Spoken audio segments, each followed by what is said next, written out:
Live streaming.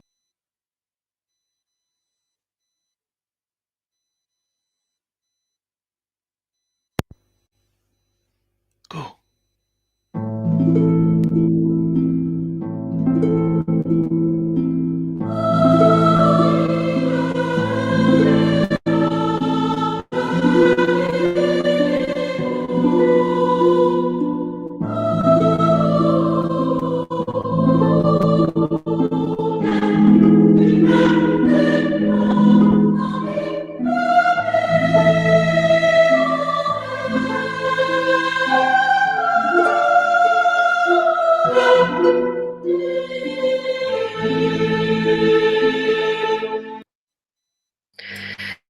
Bonsoir, je suis heureuse de vous accueillir pour cette émission spéciale santé.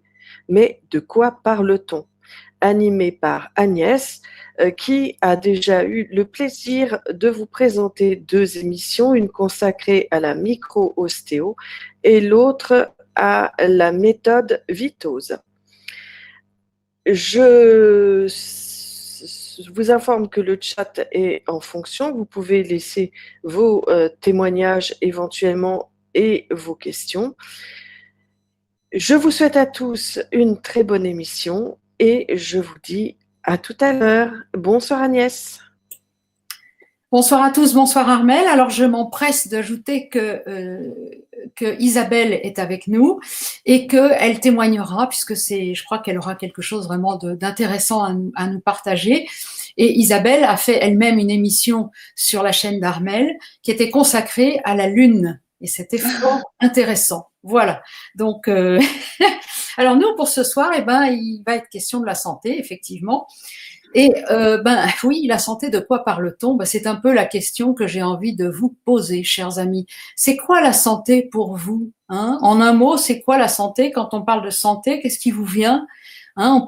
On pourrait peut-être faire un rapide tour de table. Qu'est-ce qui vous vient quand on parle de santé? Qu'est-ce qui a envie de prendre la parole pour nous dire ça?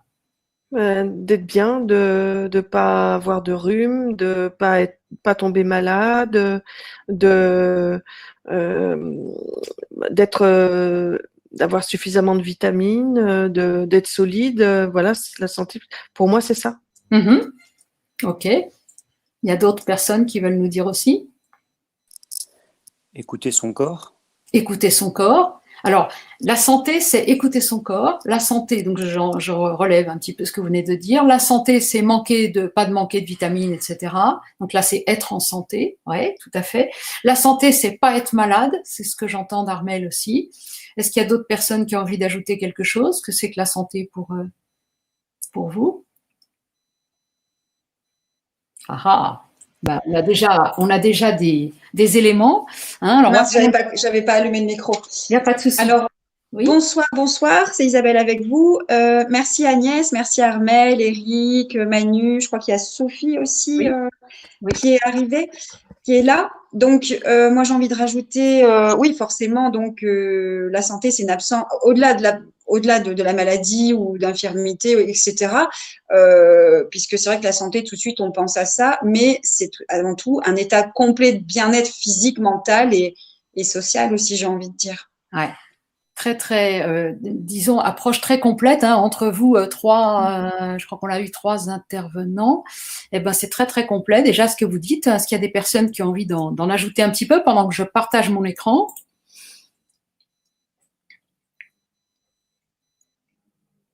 Eh bien, bonsoir à toutes et à tous. Pour moi, j'ai pas vraiment d'idée. En revanche, Sarah, notre Sarah à nous, Oui. voilà, qui nous dit bonsoir. La santé, c'était tout. La santé? La santé, c'est un corps parfois en pleine possibilité de fonctionnement. Ah c'est magnifique, quelle extraordinaire définition. À vous tous, moi je crois que je vais partir, là c'est bon, l'émission est faite. Non. Non. Non, je rigole un petit peu, mais c'est vraiment intéressant, là on est vraiment au cœur du sujet. Hein. Alors, est-ce que vous voyez, enfin les personnes qui voient parmi nous, est-ce que vous voyez le partage d'écran que je viens de faire là? Oui Agnès, on le voit, hein, c'est bon. Parfait. Oui, absolument. Voilà, donc je pose vraiment là, sur cette diapo, de quoi parle-t-on? Parce que c'est vrai que santé et santé, l'absence de maladie, le avoir ce qu'il faut, le bien fonctionner, tout ça, c'est fort intéressant. Alors, on va venir au sens du mot, là, Isabelle va bien me reconnaître. De quoi est-ce qu'on parle? Le mot santé, ça vient du latin sanitas, hein, ça veut dire garder sain, S-A-I-N, bien sûr. Ça veut dire aussi préserver. Hein. Et l'adjectif qui correspond, c'est un mot qu'on entend tous les jours, 50 000 fois par jour, c'est le mot sanitaire. Voilà. Donc, quand on parle de sanitaire, on parle de quelque chose qui se rapporte à la santé. Alors, pour être en santé, c'est là qu'on va un peu s'interroger. Qu'est-ce qu'il faut faire ou qu'est-ce que ça veut dire œuvrer pour sa santé et comment est-ce qu'on peut être en bonne santé, hein, ou être en santé. Voilà. Alors, pour être en santé, moi, je nous propose ce soir, mais on pourrait avoir des angles très différents, hein, c'est un angle comme un autre. Je nous propose de traiter d'abord le se connaître. Hein, donc, Isabelle nous a parlé de fonctionnement notamment. Et puis, en deuxième lieu, eh bien, de se respecter. Hein, et se respecter, ça veut dire respecter son fonctionnement. Comment je fonctionne? Et quand je sais comment je fonctionne, si je veux être en santé, eh ben, je vais respecter mon fonctionnement. Voilà. Alors, en préambule, très important, je le dis parce que ça, c'est vraiment fondamental, je ne suis pas médecin. J'informe et je ne conseille en aucune manière. Chacun est un cas unique, donc il peut avoir des réactions différentes d'une autre personne, chacun, mais quand même, nous qui sommes, nous parlons entre êtres humains et notre espèce partage tout de même beaucoup de caractéristiques communes. C'est-à-dire que nous avons des différences les uns avec les autres, c'est entendu, mais nous avons aussi des points communs, ce qui fait que quand quelque chose marche sur quelqu'un d'autre que soi, il y a des chances qu'il marche aussi sur nous. C'est pas sûr puisque nous sommes un cas unique, mais il y a quand même pas mal de points communs. Et je rappelle, je ne suis pas médecin, je ne conseille pas, hein, j'informe. Voilà, ça c'est un préambule auquel je tenais absolument. Alors, notre premier point, se connaître. Et connaître son fonctionnement, comme nous l'a dit Isabelle. Mais pour ça, comment on fait pour connaître quelque chose? Il faut l'observer. Il faut observer la chose qu'on veut connaître. Alors, qu'est-ce qu'on va faire? Je ne sais plus le ou laquelle nous a proposé d'être à l'écoute de son corps, d'être en observation en quelque sorte par rapport à son corps. Et c'est tout à fait cette attitude. Hein, c'est pour se connaître, on va devoir s'observer. Et se connaître et s'observer, on va s'apercevoir que quand on va bien, quand on est bien, quand on est en bonne santé, quand on se sent en santé, on pourrait dire, on est libre. On est libre dans notre corps. On veut lever son bras, on lève son bras. On veut se lever de sa chaise, on se lève de sa chaise. On veut, je ne sais pas, aller courir, on peut courir. On veut marcher, on peut marcher. Voilà. Et il y a parmi nous des personnes qui voudraient bien pouvoir marcher et qui ne le peuvent pas ou qui sont très très gênées. Hein, elles savent bien de qui je parle. Voilà. Donc ça, c'est une entrave à la liberté. Donc la santé et la liberté ont certainement quelque chose à voir ensemble. Quand je vais bien, je suis libre dans mon corps. Mais aussi, je suis libre dans ma tête. C'est-à-dire que je n'ai pas des pensées obsédantes qui m'empêchent de voir ce qui se passe autour de moi, qui m'empêchent de remercier quelqu'un qui m'a fait quelque chose de gentil, qui a dit quelque chose de gentil ou n'importe. Parce que, voilà, j'ai des pensées, je suis calme, je suis tranquille, je suis dans la paix. Quand je suis en bonne santé aussi dans ma tête. Hein. Donc, je m'observe, je vois que quand je suis bien, c'est que je suis libre dans mon corps, mais aussi je suis libre dans ma tête. Alors, quand je m'observe, je me rends compte que quand j'ai mal aux pieds, par exemple, si je dois faire une dissertation de philo en même temps et que j'ai vachement mal aux pieds, ça va être compliqué. J'ai une rage dedans, je dois aller faire des courses. Oh là là là là là là, va falloir se lever, va falloir sortir et j'ai mal aux dents. Ça veut dire que quand j'ai mal quelque part, ça a une influence sur autre chose. soit sur ma capacité de raisonnement. Je parlais de la dissertation de philo. Alors, il y en a qui vont me dire autour de la table que peut-être que même sans avoir mal aux pieds, la disserte de philo, ça va peut-être être compliqué. Mais prenez n'importe quoi, le jardinage, que moi, je ne sais pas faire. Je vais pas aller jardiner si j'ai une rage dedans. Ça va être très compliqué. Voilà. Ça veut dire que quand je suis atteint quelque part, que je suis pas bien quelque part, tout mon être, en fait, est atteint. Je suis globalement atteint quand il y a une partie locale de mon être qui ne va pas bien, qui a mal, qui a une douleur, qui a une souffrance. Pareil, si j'ai, je sais pas moi, il y a quelqu'un qui m'a dit un truc pas sympa et que ça me prend la tête, dans le même temps, il se pourrait bien que j'ai des douleurs dans mon corps en même temps. Ça serait pas étonnant, ou que je me sente fatiguée, ou etc. Donc, quand je m'observe, je me rends compte que mon approche de moi-même, si elle n'est pas globale, je vais pas vraiment me connaître. Alors, je vais pouvoir me approcher, disons, mon être et m'observer dans cette globalité. Et là, pour ça, je vais avoir des outils. Je vais avoir ma propre observation, bien évidemment. Mais je vais aussi avoir la médecine générale, quand elle est exercée avec intelligence. Et il y a des médecins généralistes intelligents, ça je peux en témoigner, j'en ai rencontré, qui m'ont même sauvé la vie, je peux vous dire. Mais aussi, je peux m'adresser à des techniques ou des approches de santé qu'on appelle holistiques, c'est-à-dire qui prennent en compte tout l'être, pas seulement ma main, mon pied droit, ma main gauche, je ne sais pas, ma dent de sagesse, mais tout mon être dans sa globalité. Donc, je vais avoir la possibilité d'une approche globale avec ce que je viens de dire, médecine ou technique holistique. Et puis, dans certains cas, je serais bien contente d'avoir quelqu'un, dans mon cas par exemple, qui sache comment c'est un œil, qui sache m'enlever la cataracte qu'il y a sur mes cristallins. Là, je vais être bien contente de trouver quelqu'un qui est dans la spécialisation et qui va pouvoir me traiter localement. Donc, j'ai besoin d'une approche globale, mais je n'envoie pas bouler, loin de là, des techniques qui vont être locales, parce qu'en fait, en complémentarité, chacune étant à sa place, je vais y trouver du bénéfice. Je suis un tout. Je me suis rendu compte que quand je suis atteint quelque part, tout mon être est atteint. J'aurai donc cette approche globale. Mais quelquefois, on va voir plus loin comment ça se produit, il arrive que localement, j'ai un souci et je serai bien heureuse que quelqu'un soit capable d'intervenir sur moi localement. Ou moi-même, je peux me mettre de la pommade sur un bouton, sur la peau par exemple. Là, c'est moi qui interviens localement. Alors, je continue dans l'idée de « je suis un tout », toujours dans l'idée de « qu'est-ce que je fais pour me connaître ». Donc, j'ai observé que je suis un tout. Peut-être que je peux observer aussi que, en fait, si je ne vais pas bien depuis un certain temps globalement, il se pourrait bien qu'un jour, localement, j'ai un organe qui tombe en panne ou qui se mette à mal fonctionner. Voilà. Donc là, évidemment, la santé, vue comme ça va déjà m'orienter peut-être d'une certaine façon dans mon observation de moi-même.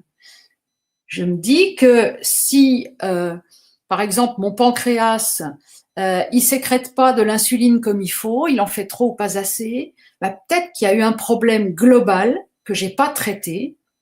Global, ça veut dire aussi bien dans ma tête que dans mon corps, que j'ai pas traité. Et alors, tout d'un coup, il y a mon pancréas qui dit, puisque tu t'es pas occupé de toi globalement, moi, le pancréas, localement, je vais t'expliquer que je peux plus fonctionner comme il faut. Voilà. Donc, très important, quand je vais pas bien depuis un certain temps globalement, un jour, localement, je vais avoir un problème. Alors évidemment, ce que je viens de vous dire va avoir des conséquences. Les conséquences, c'est que, évidemment, si mon pancréas va pas bien et qu'il sécrète pas l'insuline comme il faut, je poursuis mon exemple.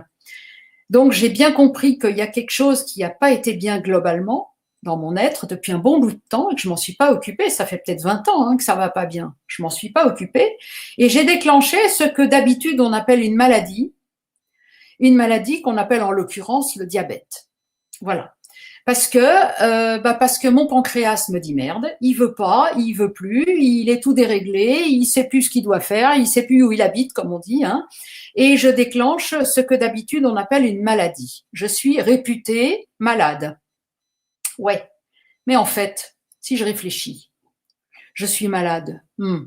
En fait, mon pancréas, il est simplement là pour m'avertir que ça fait longtemps que je m'occupe pas de moi sur le plan global.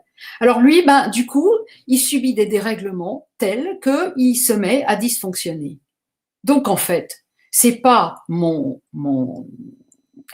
pancréas qui me pose problème. C'est ce que j'ai pas traité auparavant.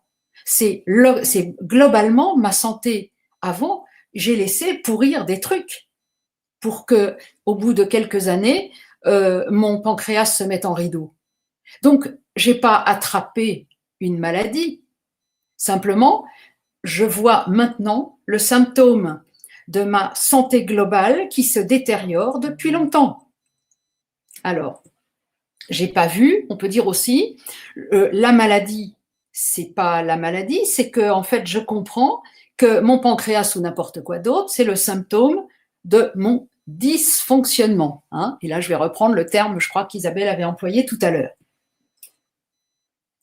Autre conséquence, alors là, je vais loin et je pense que là, il y a des gens qui vont me brûler vive s'ils le peuvent.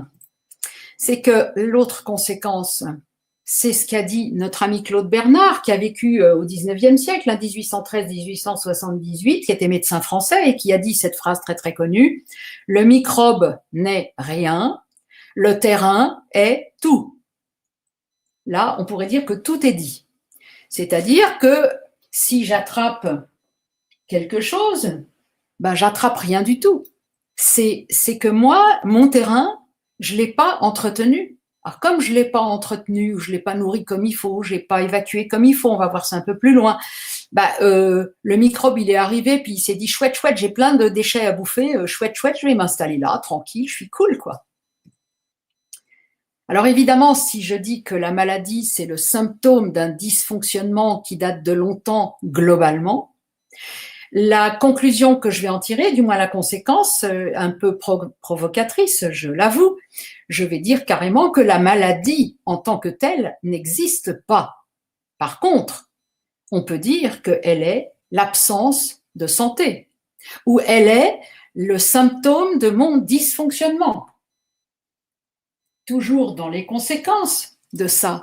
Hein. Je vais un peu vite, hein, on pourra revenir autant de ce qu'on veut sur tout ce que j'aborde là, parce que c'est un peu, alors c'est pas révolutionnaire dans le sens où je suis pas la première à le dire, mais c'est révolutionnaire par rapport à la façon ordinaire dont on voit la santé et la maladie. Si la maladie n'existe pas, j'arrête de lutter contre la maladie et je travaille pour ma santé. De la même façon, j'arrête de lutter contre le virus, la bactérie, le champignon, le Covid-19 et autres couillonnades du genre. Et je travaille pour avoir un bon terrain, un terrain qui soit tel que quand le Covid va passer, il va juste passer parce que comme il n'aura rien à bouffer chez moi, il va s'en aller ailleurs. Je vais l'évacuer puis terminer. Il va rien avoir à bouffer. Alors là, j'entends la faculté déjà, hein, qui va me dire que je ne sais rien de rien, ce qui est ma foi certainement vrai, mais bon, je maintiens quand même. Donc, tout ça c'est bien gentil, mais là j'ai dit ce que c'est que la maladie, ce que c'est, comment je fonctionne, un petit peu du moins j'ai dit que la maladie, c'est quand je fonctionne pas bien localement, globalement, et que il se passe des choses localement, et que aussi quand je rencontre des éléments extérieurs qui sont pathogènes, hein, c'est-à-dire qui sont pas faits pour moi, je vais les accueillir parce que je suis une poubelle ambulante en fait, et donc comme les rats dans les poubelles, hein, ils vont venir manger. Alors du coup, on est quand même en droit de se poser cette question. Alors, comment ça marche en fait ma santé? Et la réponse, ça fait des milliers d'années qu'on la connaît. On peut aller la chercher du côté de la Chine. Hein. Vous savez, un tout petit pays, là, grand comme un timbre-poste, là, vous voyez ce que je veux dire, hein. Un tout petit machin, là, de rien du tout, une petite civilisation de rien du tout, qu'on appelle la Chine, hein, qui a quand même des soignants depuis des millénaires et qui a compris comment ça marche. Bah, ça marche en équilibre, la santé. Ça marche en équilibre. Alors, en équilibre, mais en équilibre de quoi? En équilibre assez simple, qu'on va résumer un petit peu, bien sûr. Hein. Là, j'ai bien conscience que mon exposé, c'est vraiment selon un angle, bien sûr. Hein. Mais l'équilibre, par exemple, ça va être, je me nourris, ok. J'évacue des déchets, ok. C'est normal, c'est comme ça que je fonctionne. Donc, mon équilibre, c'est quoi? Ben, c'est l'équilibre entre ce que j'ingurgite, les déchets que je vais évacuer. Si c'est équilibré, s'il n'y a pas plus de déchets que de bonnes choses dans ce que je mange, mais au contraire, s'il y a plus de bonnes choses que de déchets dans ce que je mange, ma santé, c'est-à-dire mon fonctionnement, il va pas être le même. Évidemment, il va pas être le même. On parle donc d'équilibre. Alors, maintenant que je comprends, parce que je me suis observée, que je fonctionne bien si je cherche l'équilibre, que la maladie, en fait, c'est le symptôme d'un dysfonctionnement qui date depuis longtemps et qui est global et qui, tout d'un coup, m'apporte un symptôme local. Si je commence à comprendre tout ça, je vais pouvoir passer à la deuxième phase. Vous savez, c'était s'observer, là, savoir se connaître. Ben maintenant, on va passer à se respecter. Alors, se respecter, ça veut dire que si je suis un moteur de voiture, je ne vais pas mettre de la confiture d'orange dans mon moteur de voiture, hein. Je vais mettre de l'essence. Donc, dans mon corps, ben, je ne vais pas lui mettre des trucs qui font qu'il ne va pas bien fonctionner pour des raisons digestives diverses et variées. Hein. Comme mon moteur de voiture, hein, avec la confiture d'orange, là, ça ne va vraiment pas le faire. Hein. Il ne va pas marcher, ça c'est clair. Hein. Ben, mon corps, si je lui fous des trucs qui ne sont pas faits pour lui, ben, ça ne va pas marcher non plus. Voilà.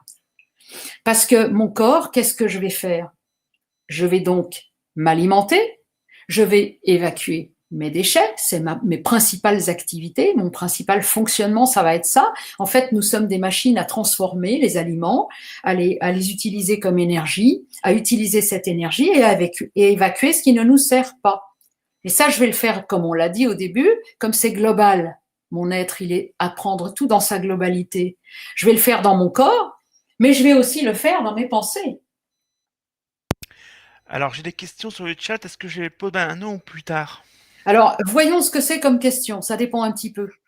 Vas-y. Alors, j'ai une question de Kezia Mose, qui est de Polynésie. Oui. Bonsoir. Bonsoir, Kezia. Est-ce que les ressentis énergétiques font partie de la santé? Des sensations hématiques? Alors, on va dire que la santé, savoir si on est en santé, c'est se connaître. Certainement que ces ressentis sur soi-même ou sur les autres pour aider les autres vont faire partie des moyens qu'on pourra utiliser pour la santé. Mm-hmm. Puisque ça va être un moyen de se connaître ou de connaître les autres. D'accord. Hein, bien entendu. Voilà. C'est bon, il y a d'autres questions? Deuxième question, c'est Valérie qui la pose. Alors, vas-y. Alors Valérie, elle nous dit, coucou, si on attrape quelque chose, c'est la conséquence. Non, c'est plutôt une affirmation apparemment. Oui. Si on attrape quelque chose, c'est la conséquence de notre terrain éternel. Interne. Alors, je crois que c'est exactement ce que je viens d'expliquer. Voilà. Hein. Donc, c'est tout à fait, voilà, c'est exactement ce que je suis en train de dire. Donc, on est bien d'accord. C'est bon, je peux continuer ou il y a d'autres questions? C'est tout, oui. D'accord. Alors, on va remonter un petit peu. Vous vous rappelez qu'on a bien indiqué que comment ça marche? Ben, ça marche avec de l'équilibre. Voilà. Alors, mon équilibre, ben, je me nourris, hein, j'évacue mes déchets et je comprends que je dois vivre un équilibre entre ces deux fonctions. Alors, si je me respecte, je vais donc pas mettre n'importe quoi dans ma machine. Hein. Je vous ai parlé de la confiture d'orange pour rigoler. Mais bon, sûr que si je donne quelque chose à manger à mon corps qui lui convient pas, ça va pas tellement le faire. Ça va pas bien fonctionner. Mais c'est la même chose pour mes pensées aussi, hein, pour mon mental. pour mon affectif aussi. Je parle des pensées, mais c'est un petit peu pour simplifier. Mais on peut considérer l'affectif, le mental, tout ça aussi, bien entendu. Donc, aussi dans les pensées, je vais avoir une alimentation. Si je m'alimente qu'avec des événements négatifs, des gens négatifs qui n'arrêtent pas de me répéter toute la journée des trucs négatifs, mes pensées, ça va commencer à mal se passer. Je vais commencer à être obsédée par des trucs négatifs qui vont m'empêcher de voir le positif. Donc ça va me gêner dans ma vie mentale. Et dans mon corps, on a expliqué aussi. Donc, il va falloir que j'alimente de manière saine mon corps, mes pensées, tout mon être, et que je puisse aussi me respecter et évacuer ce qui est du déchet de manière équilibrée. Alors, je crois qu'on peut affirmer à peu près que si mon corps va bien, mes pensées vont bien, et si mes pensées vont bien, mon corps va bien. Alors, c'est peut-être un petit peu à l'emporte-pièce, mais je pense qu'on peut en garder l'esprit de cette affirmation, il me semble. Voilà. Alors, l'équilibre des pensées, vous allez me dire. Ah ouais, l'équilibre des pensées, t'es sympa Agnès, mais enfin, quand j'ai des pensées négatives qui arrivent, j'y peux rien. Ma réponse, elle est oui. Quand la pensée survient, je n'y peux rien. Mais par contre, ce que je fais de cette pensée ou de ces pensées, là, j'y peux quelque chose. Là, je suis responsable de ce que je fais de mes pensées. Je peux pas les empêcher de survenir. Mais par contre, là, j'ai le choix de ce que j'en fais. Alors, qu'est-ce que je peux faire avec mes pensées? Une pensée arrive. Je peux décider de la garder et même de la cultiver parce que c'est un truc très intéressant. Je ne sais pas, c'est une pensée qui me fait du bien. C'est une pensée qui va déboucher sur des actions positives et intéressantes pour moi et pour les autres. Je décide de garder cette pensée, de la cultiver, même d'aller plus loin, de l'approfondir, etc. Je peux aussi décider de mettre cette pensée de côté. Par exemple, si je veux faire ma liste de courses pour demain, je pense que c'est pas le moment de la faire. Pour le moment, je suis avec vous dans l'émission. Je suis pas en train de faire mes courses pour demain matin. Donc, il sera temps de faire ma liste de courses après l'émission. Donc, je vais mettre cette pensée de côté et elle sera utile demain ou ce soir ou je sais pas, mais plus tard. Et puis, je peux aussi décider d'éliminer la pensée parce que cette pensée qui me vient, ou cette émotion, elle est négative, elle ne me sert à rien. Exemple, je regrette d'avoir agi comme ceci, comme cela. Je peux plus rien faire, c'est passé, c'est terminé. Alors, si je peux réparer, je répare. Si je peux pas réparer, c'est tout. Je vais passer à autre chose, voilà. Ou bien autre chose, par exemple, je m'inquiète parce que demain matin j'ai un rendez-vous. Bon, est-ce que mon inquiétude va m'aider pour mon rendez-vous de demain? Certainement pas. Ça va me tendre, ça va me faire passer une mauvaise nuit, ça va servir à rien. Donc cette pensée-là, je vais l'éliminer. Et c'est là que je rejoins des interventions que j'ai faites par le passé, la méthode Vitose par exemple, mais il y a aussi d'autres choses, bien sûr, il y a la sophrologie, il y a des tas d'autres approches, ou la méditation en tout genre, qui peut me permettre d'éliminer la pensée qui ne me sert à rien. Donc, la pensée survient, je n'y peux rien, mais ce que j'en fais, là, j'ai une pleine responsabilité de ce que je fais de la pensée qui survient. Alors, l'équilibre du corps, on a parlé de l'équilibre mental, des pensées, etc. On parle de l'équilibre du corps maintenant. Et c'est peut-être ce que vous attendez tous. Non, je rigole un petit peu, mais c'est peut-être l'angle qu'on va un peu développer aussi.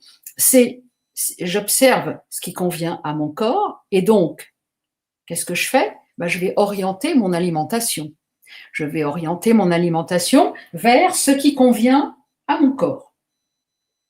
Alors là aussi, j'ai décidé, mais j'aurais très bien pu décider tout autre chose, mais j'ai pris cet angle de détailler un petit peu le côté alimentaire, puisque d'autres fois j'ai détaillé plutôt le côté psychologique avec le Vitose, le côté énergétique avec la microstéo. Cette fois, je développe un peu plus le côté alimentaire, et c'est là, je pense que Isabelle aura certainement des choses à nous dire tout à l'heure.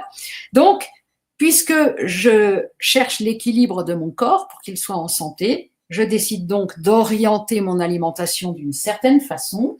Et là, je vous propose différents chemins, mais il y en a plein d'autres, différents chemins. J'en ai pris 2, pas au hasard parce que c'est des chemins que je connais. J'en ai pris 2 qui sont possibles pour orienter son alimentation. Alors, par exemple, je décide de suivre l'approche de Michel Montignac et je dissocie dans un même repas les aliments gras et les aliments sucres ou féculents. Ça, c'est une approche. On peut développer, hein, il n'y a pas de problème à répondre à toutes les questions qui pourront venir sur le sujet ou tout autre d'ailleurs.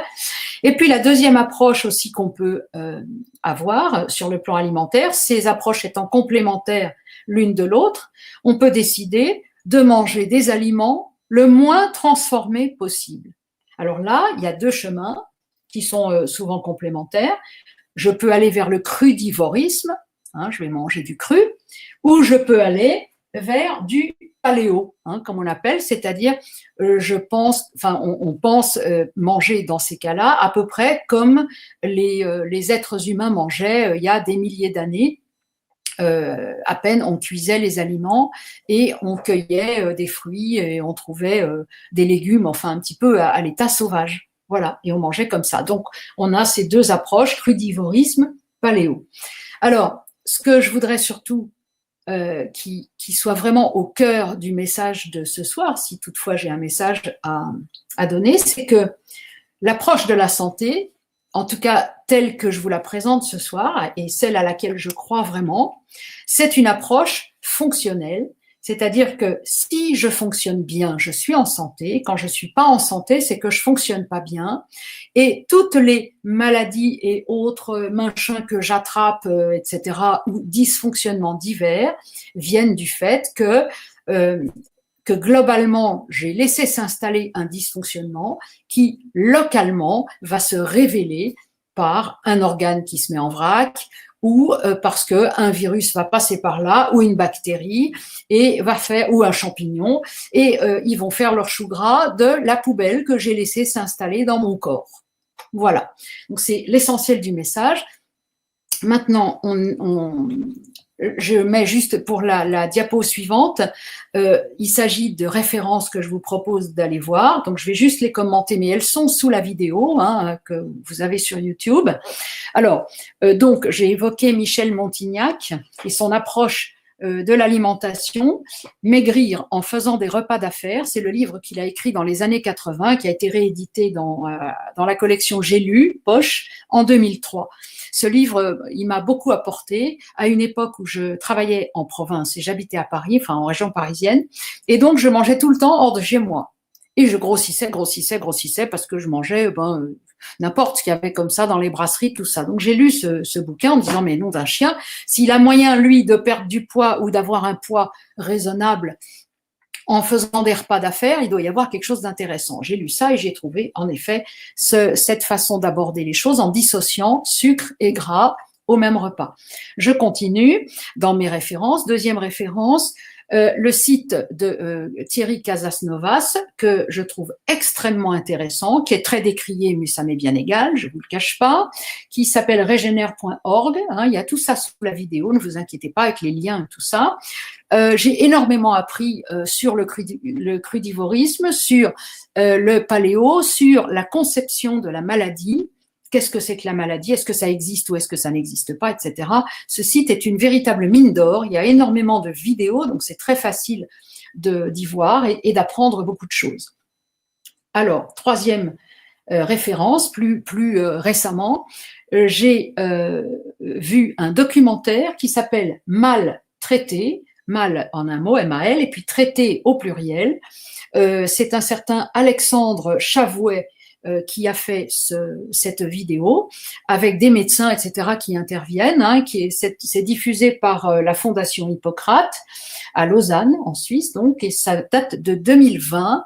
Et dans cette vidéo, globalement, mais je vous invite vraiment à la visionner, cette vidéo nous propose autre chose que vaccin ou traitement pur et dur contre, par exemple, le Covid-19. Et bien là, on parle plus de contre le Covid-19, on parle de comment je soigne le terrain pour que le Covid ne soit qu'en passant. Eh bien, je peux prendre de la vitamine D, de la vitamine C, du zinc. Hein, ils évoquent dans cette vidéo des tas d'études qui ont été faites et qui montrent que ces trois éléments, entre autres certainement, jouent un rôle très important dans le terrain au niveau du système immunitaire. crois que le Enfin, professeur Raoult en parle aussi. bien sûr, bah oui, voilà. Hein, là, je parle de cette vidéo parce que voilà, mais il y a des tas de références, bien sûr, Armel, hein, tout à fait. Et on pourrait, et on va certainement parler beaucoup de tout ça, des recherches de Raoult, du travail de traitement. Il n'y a pas que le vaccin, contrairement à ce qu'on nous dit à longueur de temps. Alors, simplement, dernière petite référence, c'est un commentaire qui est fait par le journal France Soir sur cette vidéo dont je viens de parler. Et ce commentaire demande notamment, pose des questions indiscrètes aux intervenants médecins de la vidéo dont je viens de parler, en leur disant par exemple, est-ce que vous avez des interférences avec des laboratoires pharmaceutiques? Voilà. Donc, ça met les choses à nu parce que, comme chacun sait, eh bien, un propos ne doit pas être sorti de son contexte et il est évidemment essentiel de savoir qui tient le propos tenu. C'est-à-dire, est-ce que la personne qui tient le propos est vraiment indépendante par rapport au sujet qu'elle traite ou bien si elle y a des intérêts à défendre dans un certain sens le sujet ou dans un autre sens le sujet. Voilà pour ça. Bah, écoutez, pour tout de suite, c'est tout l'exposé que je voulais faire. Je ne sais pas si Isabelle aurait envie maintenant de nous parler de son expérience de fonctionnement, d'alimentation, voilà. Je ne sais pas si tu as envie d'intervenir maintenant, Isabelle, par exemple. Oui, oui, bien sûr, pas de souci. Par contre, juste peut-être voir s'il y a des questions avant au cas où, Manu, ou pas. Ouais. Manu, ou bien d'autres personnes autour de la table. Alors, pour l'instant, Oui, non. Eric, C'était bienvenu quand même les deux personnes qui sont venues Bien sûr. entre-temps. Merci beaucoup. On m'a souhaité la bienvenue à Montréal Catherine, à Valérie qui va nous, qui dit qu'elle nous laisse parce qu'elle est fatiguée. La pauvre, merci oui. beaucoup à elle d'être venue. C'est vraiment super gentil. Ouais. Et merci à tous d'être venus, toutes les personnes d'être venues. Voilà. Mm-hmm. Donc, voilà. Et bienvenue aux nouvelles personnes qui sont arrivées, dont j'ai oublié le nom. Attends, je vais te dire le nom. C'est Kezia Moz. Oui, qui était de Polynésie. Absolument. Voilà, Kezia Moz, bienvenue. N'hésitez pas à partager, liker, vous abonner si ça n'est pas déjà fait et activer la petite cloche des notifications pour être sûr de recevoir toutes nos vidéos. Et vous qui écoutez, n'hésitez pas à partager le plus possible car là, on voit un autre aspect de se défendre contre justement le Covid notamment. Hein. Donc, n'hésitez pas à partager. On ne se défend plus contre rien, mais on travaille son terrain. Voilà. Parce qu'en fait, le Covid, quand il s'installe et que ça tourne mal, il est simplement le révélateur de l'état réel du terrain. Voilà. Hein. Alors, bien sûr, on va me dire, ouais, mais enfin, il y a toujours eu des pestes, etc. Bien sûr, il y a un certain niveau, on va dire, de toxicité auquel on n'est pas préparé parce qu'on n'a pas les anticorps, parce qu'on n'a jamais rencontré cette toxicité-là. Bien entendu, ça arrive aussi. Hein. Il ne s'agit pas de dire que dans mon propos, tout est englobé et que je détiens la solution de tout. C'est pas du tout l'objet de ce que je viens de dire. Alors, juste pour information, on peut développer aussi quelques éléments, comment ça se passe au niveau de l'évacuation des déchets. On peut parler en détail des deux régimes alimentaires, enfin pas, j'aime pas trop régime alimentaire d'ailleurs, c'est plutôt des hygiènes alimentaires que j'ai évoquées. Attendez, j'arrive, voilà, ça va pas tarder, voilà, tac, j'arrive, voilà, ça c'est, voilà. Donc, on peut aussi donc détailler ces deux façons de s'alimenter. Voilà, je crois que c'est tout ce que je peux vous proposer. Donc ça, ce sont des annexes, mais on peut aller plus loin si ça vous intéresse. Voilà. Alors, j'en profite pour vous informer que vous serez privé pendant quelques secondes de la conférence à partir de 20 minutes à peu près, dans 20 minutes, mais nous reviendrons bien vite. Hein, vous savez, vous qui suivez l'émission de voyance, eh bien, on est coupé toutes les heures. Hein, donc ça, c'est comme ça, on n'y peut rien. Donc voilà, je voulais vous en informer. Surtout, restez bien à l'écoute. Voilà. Alors, peut-être ce qui est intéressant, peut-être Isabelle, c'est à ce moment-là, je vais peut-être développer les annexes que j'avais faites un petit peu pour donner un peu des éléments un peu plus détaillés pour certains points. Et je pense que sur le dernier point que je vais évoquer, tu vas pouvoir rebondir, je pense. Voilà. Hein, on lance des ballons et puis on rebondit. Alors, les personnes qui ont la chance de voir peuvent voir que alors, sur leur écran, annexe 1, 2, circulation. Eh bien oui, mesdames et messieurs, nous n'avons pas qu'une circulation, nous en avons deux. Alors vous allez me dire, oui, la petite et la grande. Oui, d'accord. Mais là, il s'agit des deux circulations sanguines. Or, nous n'avons pas qu'une circulation sanguine. Nous avons aussi, et extrêmement importante, et généralement passée sous silence, malheureusement, nous avons aussi une circulation lymphatique. Alors, la lymphe, c'est quoi? La lymphe, c'est quelque chose, c'est un plasma. Donc, ça ressemble énormément, c'est un liquide, on va dire, un peu visqueux, mais qui ressemble au sang, sauf qu'il n'y a pas de globules dedans, enfin, il n'y a pas de globules rouges dedans, pour être précise. Il y a des globules blancs, par contre. Il y a ce qu'on appelle des lymphocytes, des cellules spécifiques à la lymphe, mais qui sont très voisines avec les globules blancs. Et la lymphe, son rôle, et il est très différent du sang, c'est que la lymphe, elle est là pour justement transporter les déchets vers les émonctoires et évacuer les déchets. Alors, c'est quoi un émonctoire? Eh bien, un émonctoire, c'est un organe qui excrète les déchets. C'est-à-dire, c'est un truc qui sort de lui-même ce qui est du déchet. Je parle beaucoup là de la lymphe parce qu'on nous parle tout le temps du sang qui alimente les cellules, très bien, qui donne à manger, qui rembarque aussi les déchets qui vont aller dans la lymphe ensuite. Mais vraiment, la lymphe, elle n'est pas suffisamment prise en compte. Et du coup, je pense que beaucoup de soucis des personnes viennent soit d'une non prise en compte justement du fonctionnement lymphatique et aussi de l'ablation pour certains, j'en ai été, de certains ganglions lymphatiques qui sont en fait des stations d'épuration de la lymphe. Et quand on les enlève, et ben forcément, on est embêté pour évacuer les déchets que l'on doit évacuer comme tout un chacun. Et le ganglion auquel je pense, c'est les amygdales, les deux ganglions qu'on a à la base de la gorge, les amygdales. Qui ont été à une époque enlevés à tour de bras aux enfants. Dès qu'ils avaient 4 rhumes ou une otite, on enlevait les amygdales. Et on avait le grand tort parce que, eh bien, on enlève à l'enfant futur adulte des possibilités d'immunité, bien évidemment, et de nettoyage et d'évacuation des déchets. Voilà. Donc, le système lymphatique, et les émonctoires, je vous les énonce. Donc, il y en a un qui rejette pas directement dehors, c'est le foie, mais il a des quantités de fonctions, le foie, mais il en a une qui est par la bile de traiter les déchets. Il y a les reins, nous connaissons l'urine, par lequel le rein envoie les déchets vers l'extérieur. Nous avons le côlon, donc le gros intestin, qui envoie par les selles les déchets vers l'extérieur. Nous avons la peau, qui envoie les déchets vers l'extérieur par la sueur. Et nous avons bien sûr les poumons qui envoient les déchets vers l'extérieur également par l'air que nous expirons, par le gaz que nous expirons, on va dire, de manière plus précise. Alors, la lymphe suite, parce que ça me paraît important de le savoir pour s'observer et bien se respecter. Autant le sang est propulsé par le cœur, donc à partir du moment où la pompe cardiaque fonctionne bien et que les artères ne sont pas bouchées, ou les veines, puisque selon qu'on est dans la petite ou grande circulation, c'est des artères ou des veines, où le sang est propulsé en provenance du cœur. Si tout va bien, qu'on fonctionne bien, le sang est vraiment bien propulsé. Il fait le tour du corps et il va à toute vitesse d'ailleurs, il va très très vite.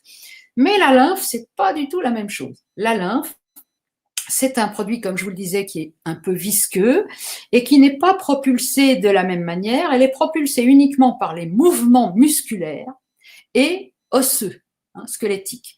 Ça veut dire que si nous ne pratiquons pas d'exercice physique, nous avons beaucoup de problèmes pour évacuer nos déchets par notre système lymphatique.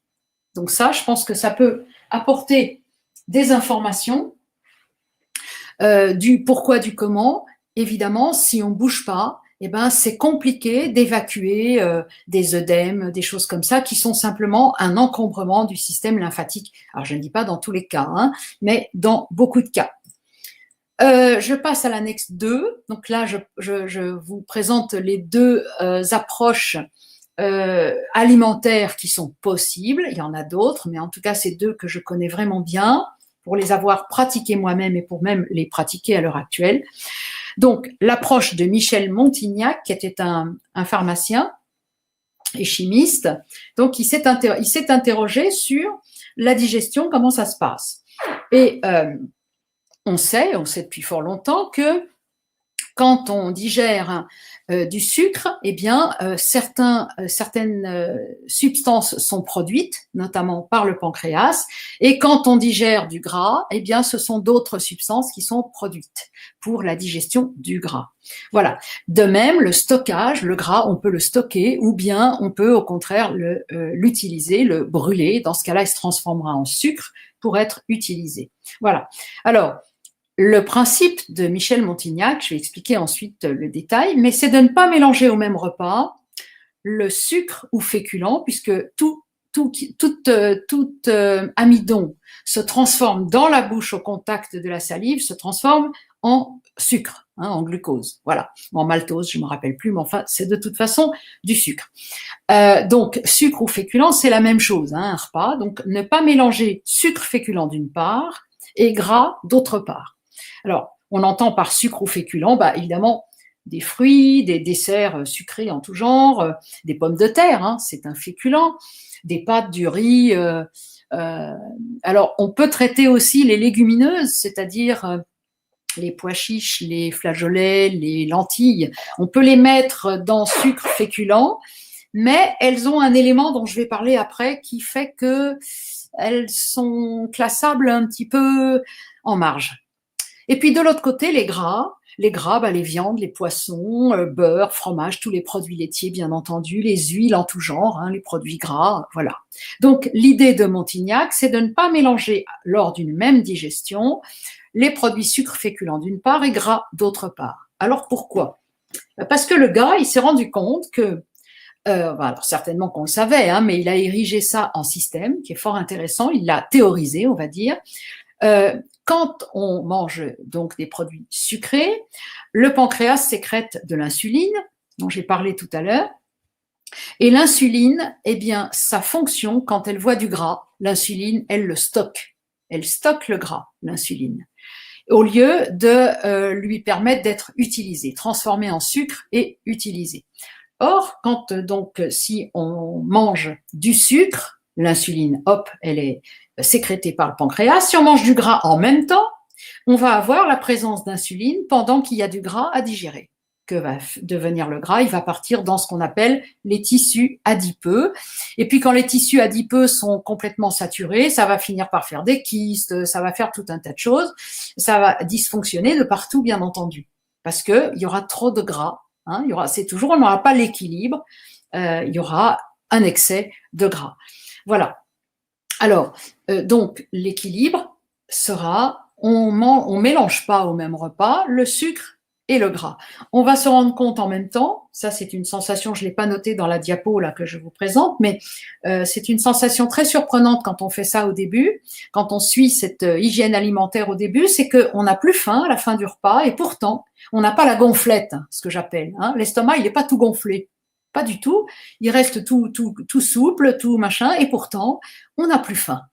Donc on peut se dire que certainement que être en santé, c'est plutôt d'avoir cette version-là de la satiété, plutôt que d'avoir la satiété avec le gros ventre tout gonflé et en plus d'avoir envie de dormir. Parce que si on a envie de dormir après le repas, c'est bien probablement que notre corps est sollicité de manière exagérée et donc il nous faut nous poser et nous mettre au repos pour que le corps puisse enfin faire son gros travail digestif. Alors, information que j'avais dit que j'allais donner à propos des légumineuses, mais c'est vrai aussi pour les fruits et les légumes, c'est qu'il y a un troisième élément qui s'apparente au sucre, mais qui n'est pas le sucre, gras, donc sucre féculent d'une part, gras de l'autre, mais il y a un troisième élément qui joue dans la digestion, c'est ce qu'on appelle les fibres alimentaires. Les fibres alimentaires, ce sont des éléments chimiques qui ne sont pas digestes, c'est-à-dire on ne peut pas les digérer. Ils ne sont pas mauvais du tout pour l'organisme, bien au contraire, ils sont excellents parce qu'ils permettent notamment d'entraîner les sels, par exemple, dans le gros intestin, donc ils sont absolument indispensables, mais ils ne sont pas faits pour être digérés, ils sont faits justement pour aider la digestion sur le plan mécanique. Alors, ils ont une propriété intéressante, elles ont, ces fibres, une propriété intéressante, c'est que elles ralentissent la digestion des sucres. Ah, mais c'est que ça va nous intéresser beaucoup, cette affaire-là, parce que Du coup, quand on va se dire, faut pas que je mange sucré gras parce que quand mon pancréas va sécréter de l'insuline et que je vais manger du gras en même temps, je vais stocker le gras. Ah bah ouais, mais si dans mon alimentation, dans le même temps, il y a une grosse majorité de fibres alimentaires, alors la digestion du sucre sera ralentie, le gras sera digéré d'abord, sera peut-être transformé en sucre, ça va dépendre de la situation, et en tout cas, la digestion du sucre se fera de manière beaucoup plus lente. Et donc, j'aurai une montée d'insuline beaucoup moins importante de la part du pancréas, et du coup, je stockerai beaucoup moins mon gras, je ne deviendrai pas obèse, je serai en bonne santé parce que j'aurai un juste équilibre, j'allais dire, entre maigre et gras dans mon corps. Voilà. Alors, donc j'ai développé pour Montignac. Voilà, Montignac, je vous ai expliqué.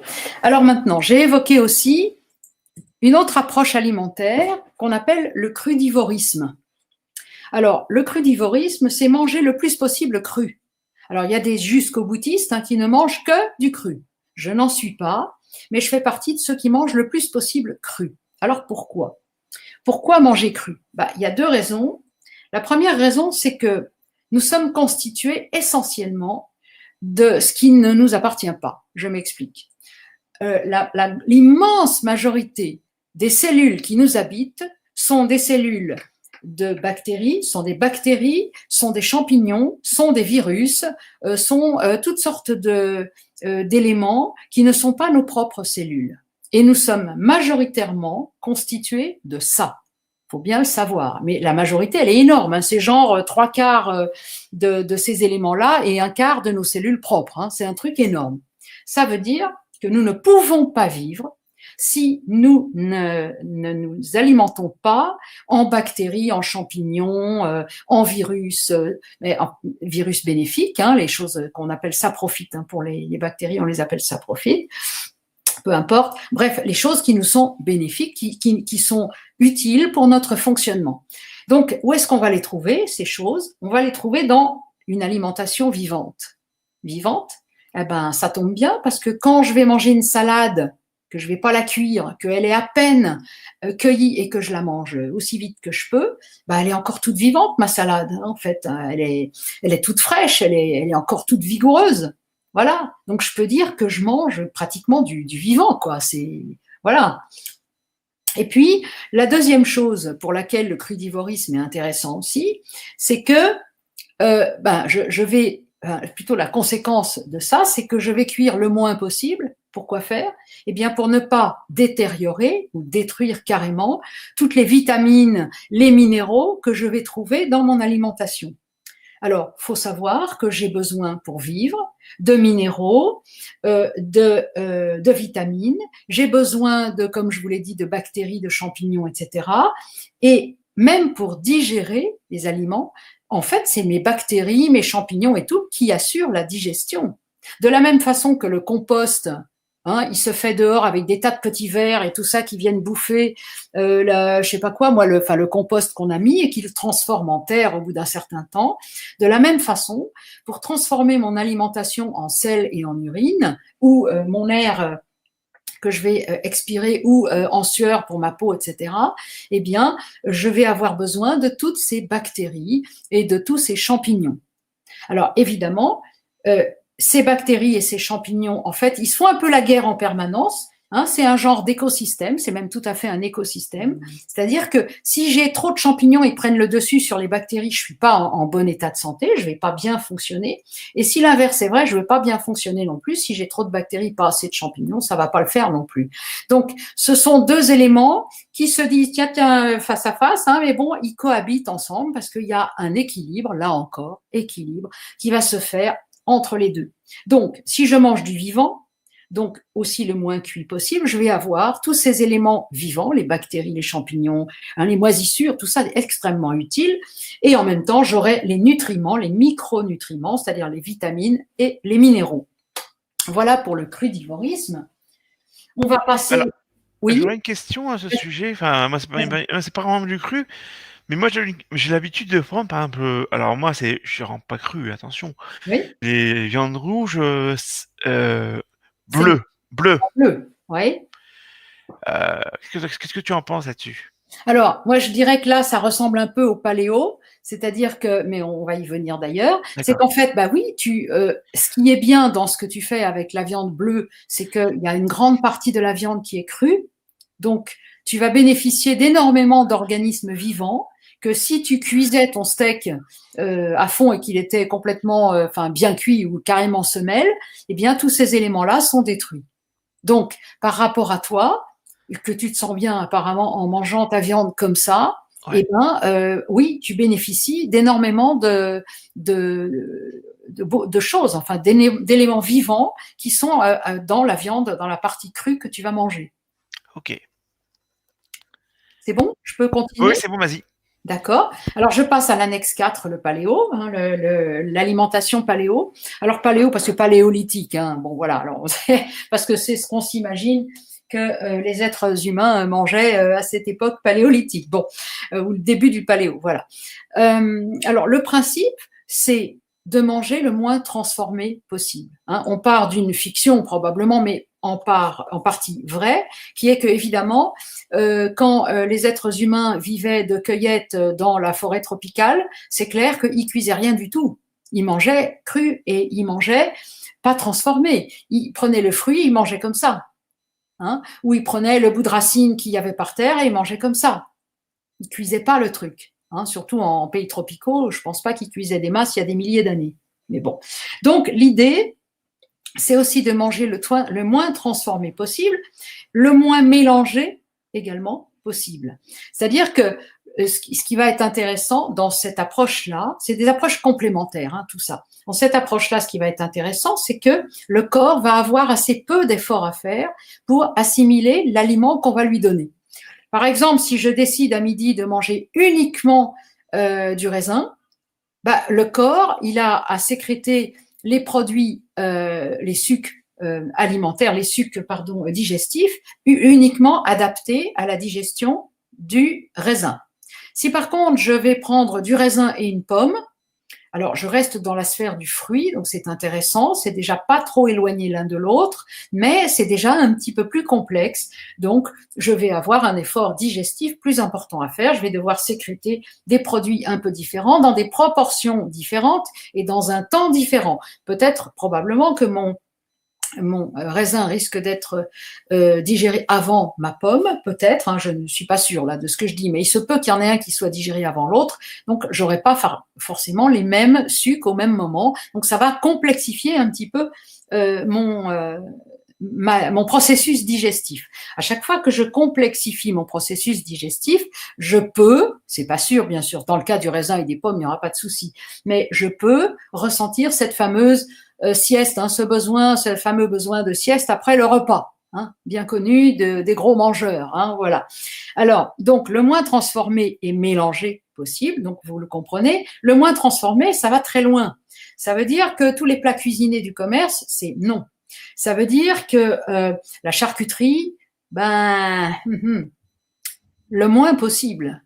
Voilà, ça a des conséquences. Ça veut dire que quand j'achète un jus de fruits qui est censé être frais, je lis comme par hasard que sa date de fin de validité, elle est dans 2 mois, mettons, j'ai n'importe quoi, mettons dans 2 mois.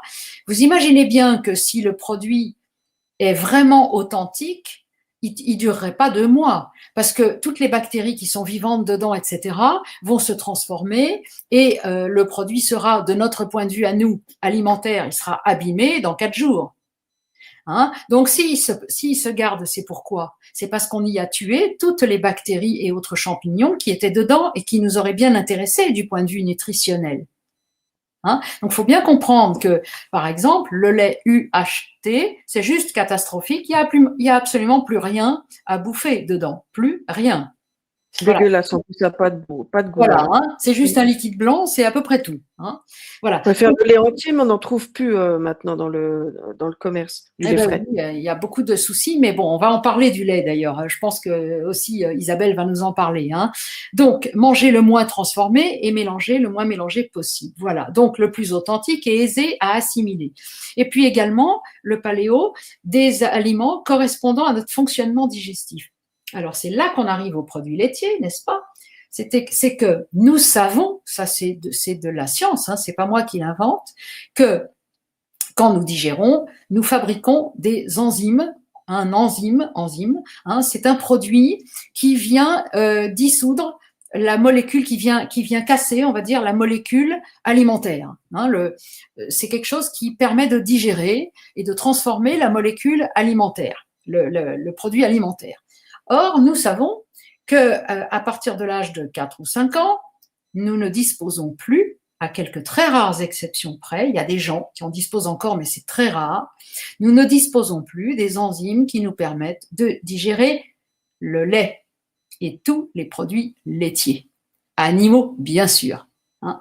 Donc, même le lait de notre maman, passé l'âge de 3-4 ans, il serait plus digeste pour nous, même si elle en avait encore. Hein. Par contre, les 3 premières années, on peut très bien boire le lait de notre maman sans aucun inconvénient, tout en diversifiant l'alimentation petit à petit à mesure qu'on grandit. J'ai des amis qui ont pratiqué ça sur leurs 3 enfants, aucune maladie infantile, rien du tout, enfantine, pardon, rien du tout, des enfants qui sont, les 2 enfants sont en parfaite santé. Voilà, par exemple. Hein. Donc, évidemment, interrogation concernant le lait. Le lait, c'est un peu la confiture d'orange que je proposais de mettre dans le moteur de voiture tout à l'heure.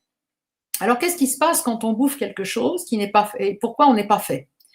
Eh ben, on va s'encrasser. Hein, c'est que si vous foutez la confiture d'orange dans le moteur, alors là, il va carrément s'arrêter. Hein, mais imaginons que vous en mettiez un petit peu dans l'essence, au bout d'un moment, le moteur va être... Hein, c'est que si vous foutez la confiture d'orange dans le moteur, alors là, il va carrément s'arrêter. Hein, mais imaginons que vous en mettiez un petit peu dans l'essence, au bout d'un moment, le moteur va être complètement encrassé. Live streaming direct. Alors, nous reprenons le live. Je vous demande quelques instants de patience. Voyance en direct, ligne verticale, streaming en direct. Voyance en direct, ligne verticale, Chrome, une nouvelle fenêtre. Fermée. Cet onglet utilise votre caméra ou votre micro. Retour. Avancer. Actualiser. Afficher des informations. Voyance en direct, ligne verticale, signé. Ordinaire. Les 3 éléments de plus. Vous voulez par ignorer, rétablir le son. Voyance en direct. 4. 9. HTTP. Basculer de pellicule. IE. Alors, A. SV. bon, alors, ça fait quoi? Oui. Oh là là. Quitter la conversation. Activer, désactiver la vidéo. Activer, désactiver, inviter des participants. Option de activer, désactiver le menu d'action supplémentaire. Sélectionner, activer, désactiver le menu d'action supplémentaire. Bouton de basculement. Diffusion en direct. Liste menu. Sélectionner diffusion en direct. Bouton de basculement. Démarrer la diffusion. Chrome, une nouvelle fenêtre. Navigation rappeler diffusion en direct. Choisir un flux en direct. Appuyer. Choisir un menu. Menu 5 éléments niveau. La santé. Mais de quoi appuyer. La santé. TWPQX G5RG72D. Démarrer la diffusion en direct. Appuyer. Démarrer la diffusion en direct. Lancement du direct. Live. Vous voulez parler? Votre micro est. Vous voulez parler? Vous voulez parler? Eh bien, nous reprenons le direct. Votre micro. Oui. Donc, allez-y quand vous voulez. Drapeau. Rétablir le son. Est-ce que vous m'entendez? C'est bon sur YouTube? Oui. Alors. J'attends le signal de Manu parce que le visuel sur YouTube ne sera pas tout à fait en synchronisation, mais tu peux toujours continuer à parler, Agnès. Bah, si on l'entend pas sur YouTube, c'est embêtant. On va entendre parce que j'ai mis mon haut-parleur, donc on va entendre. C'est juste le fait qu'on ne te verra pas. D'accord. Jusqu'à ce que tu sois synchronisé avec YouTube. D'accord. Alors, mon propos était de dire qu'il y a certains aliments, un peu comme la confiture d'orange dans le moteur, qui ne sont pas faits pour nous ou qui sont faits pour nous à un certain âge, mais qui ne le sont plus à partir d'un certain âge. Pourquoi? Eh bien, parce que nous ne fabriquons plus les enzymes nécessaires pour leur digestion. Alors, la question que je venais de poser, c'était, et alors, qu'est-ce qui se passe quand nous ingérons de manière très répétée des aliments que nous ne pouvons pas digérer? Eh bien, il se passe la même chose que dans un moteur de voiture. Si vous mettez un petit peu de confiture d'orange au milieu de l'essence, l'essence c'est parfait, très bien, mais la confiture d'orange, au bout d'un moment, le moteur va s'encrasser. Eh bien, c'est exactement ce qui se passe. Nous nous encrassons et comme vous vous souvenez, le début de cette rencontre, je vous disais que on s'observe et qu'en s'observant, on remarque que nous sommes une globalité et que quand au bout d'un certain temps, quand globalement nous dysfonctionnons, au bout d'un certain moment, un organe localement se met à dysfonctionner. Donc, nous allons avoir, avec les produits laitiers, par exemple, beaucoup de soucis si nous continuons d'en ingérer pendant des années. Alors, on n'aura pas d'ennui si on en mange une fois tous les 3 mois, mais et puis après, Vous voulez parler? Votre micro est coupé. Rétablir le son. Rétablir le son. Vous voulez parler? Votre micro est coupé. beaucoup de soucis. Là, peut-être que je témoignerai, mais je pense que Isabelle aura beaucoup de choses à nous dire. Ben, nous avons hâte d'entendre Isabelle. Votre micro est coupé. Vous voulez parler? Rétablir le son. Vous voulez parler? Alors. Donc, moi déjà, oui, je voudrais témoigner par rapport à tout ça, à l'alimentation qui est une bonne alimentation qui finalement est un peu de la prévention. Quelque part, c'est de la prévention contre certaines maladies. Moi, j'ai envie de dire que l'alimentation, c'est déjà la première des médecines. Des repas variés, des repas équilibrés, je pense que c'est vraiment le meilleur moyen de protéger son corps contre justement ces maladies. On parle de cancer. Pardon d'intervenir, mais j'essaye de travailler les esprits pour arrêter de réagir contre quoi que ce soit. Pardon d'intervenir, mais j'essaye de travailler les esprits pour arrêter de réagir contre quoi que ce soit. Donc on n'est plus contre les maladies. On n'est plus contre. On travaille le terrain pour que les maladies ne s'installent pas ou pour que les éléments extérieurs… Voilà. Alors, voilà. Donc moi justement, je voudrais venir à ça. Donc par rapport à l'alimentation, justement, on parle de cancer, de diabète, d'Alzheimer, d'obésité ici sur ce dernier siècle. Justement, pourquoi? Comme par hasard, au moment où on est en plein dans le siècle justement de la malbouffe. Donc, moi, je voudrais vraiment intervenir là-dessus parce que, justement, quand tu dis, Agnès, la bonne alimentation, c'est préparer le terrain justement pour éviter tout ça. Et on est justement, mais en plein dedans. Et c'est marrant parce que, en fait, moi, c'est comme ça, en fait, que il y a quelques années, je me suis posé la question, mais je me suis dit, mais en fait, pourquoi il y a toutes ces maladies? Parce que le siècle dernier, il n'y en avait pas. Et il n'y avait pas non plus de mauvaise alimentation. Donc voilà, donc moi je voudrais vraiment témoigner par rapport à ça parce que je pense que c'est important. Et il y a une dizaine d'années, moi ça m'a un peu fait tilt aussi comme toi Agnès quand tu étais dans ta brasserie. Eh bien moi en fait c'était devant une vidéo voilà où je suis tombée dessus par hasard qui s'appelle Nous sommes ce que nous mangeons. Voilà. Et en fait, bon, je pense que tu connais. Non, je connais pas, mais c'est très intéressant. Non? Oui. D'accord. Et bon, je pense que tout le monde devrait voir cette vidéo.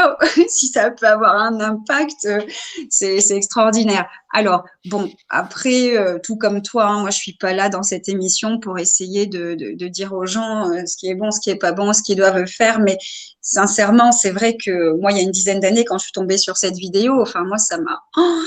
il y a beaucoup de choses qui se sont passées en moi et qui ont été éveillées, quoi, qui se sont réveillées parce que à l'époque, je me disais, mais pourquoi je suis toujours fatiguée? Mais pourquoi j'ai tellement envie de dormir justement après ces fameux repas du midi? Pourquoi le matin, là, tout à l'heure, on parlait de déchets. Pourquoi moi, c'était une fois tous les 3 jours et pourquoi tout est bloqué? Pourquoi ci et pourquoi ça? À travers cette vidéo, j'ai compris en fait que j'avais une mauvaise alimentation, pas équilibrée, pas variée, et puis certainement, voilà, hein, je suis un peu la génération aussi pizza, tacos, McDo et compagnie, pour pas citer de… Pardon, je suis tranquille, on n'en mange pas de ça, nous, alors. Mais voilà, par exemple, tout à l'heure aussi, on parlait de viande. Alors justement, oui, je vais en parler maintenant parce que sinon je vais oublier après. Voilà. Par rapport à la cuisson de la viande Manu, tu disais que tu la mangeais crue, enfin bleue, je veux dire. Oui. Voilà, ouais, moi j'adore la viande bleue aussi. Et en fait, c'est vrai que c'est vachement important parce que ce qu'il faut savoir, c'est que justement, la viande, quand on la cuit trop fortement, ben, en fait, elle devient toxique. Toxique, pourquoi? Parce que dans la viande, ce qui est important, ce sont les acides aminés. Et les acides aminés, sous une certaine chaleur, malheureusement, ben, ça devient toxique. Et les acides aminés, c'est super méga important. Pourquoi? Pour les cheveux, l'oxygène de l'organisme, le cerveau, la construction musculaire et bien d'autres. Voilà. Alors, ça, c'est tous des petits détails, voilà, au quotidien. Ben, quand on le sait, ben voilà, je pense que c'est important. Pareil pour l'association tout à l'heure des aliments. Par exemple, si on mange, voilà, tout le monde, hein, bon, un repas, je veux dire, association féculents, protéines. Bon, ça, c'est vrai que c'est, voilà, normalement, c'est pas terrible. C'est ce qui justement entraîne les bâillements et puis l'épuisement l'après-midi. Essayez un jour, ne serait-ce que de manger de la viande avec des légumes et vous verrez, hein, l'après-midi, vous la vivrez pas de la même façon. Hein. Là, ça change tout, ouais. C'est un truc de fou, quoi. Moi, jamais je peux manger. Bon, enfin, je dis jamais, ça m'arrive, hein, c'est rare. Je me régale, mais limite, aujourd'hui, j'en ai même plus envie, quoi, de manger, ouais, des pommes de terre avec ne serait-ce qu'un poulet ou de la viande. Moi, là, je me sens complètement lourde, quoi. Enfin bref. Et donc voilà, bon, c'est des petites associations comme ça. Par exemple, autre exemple, on mange un repas et puis on mange un fruit. Un fruit à la fin du repas. Faut savoir que le fruit, en fait, ça fermente. Ça fait une certaine fermentation dans l'organisme et c'est pas bon.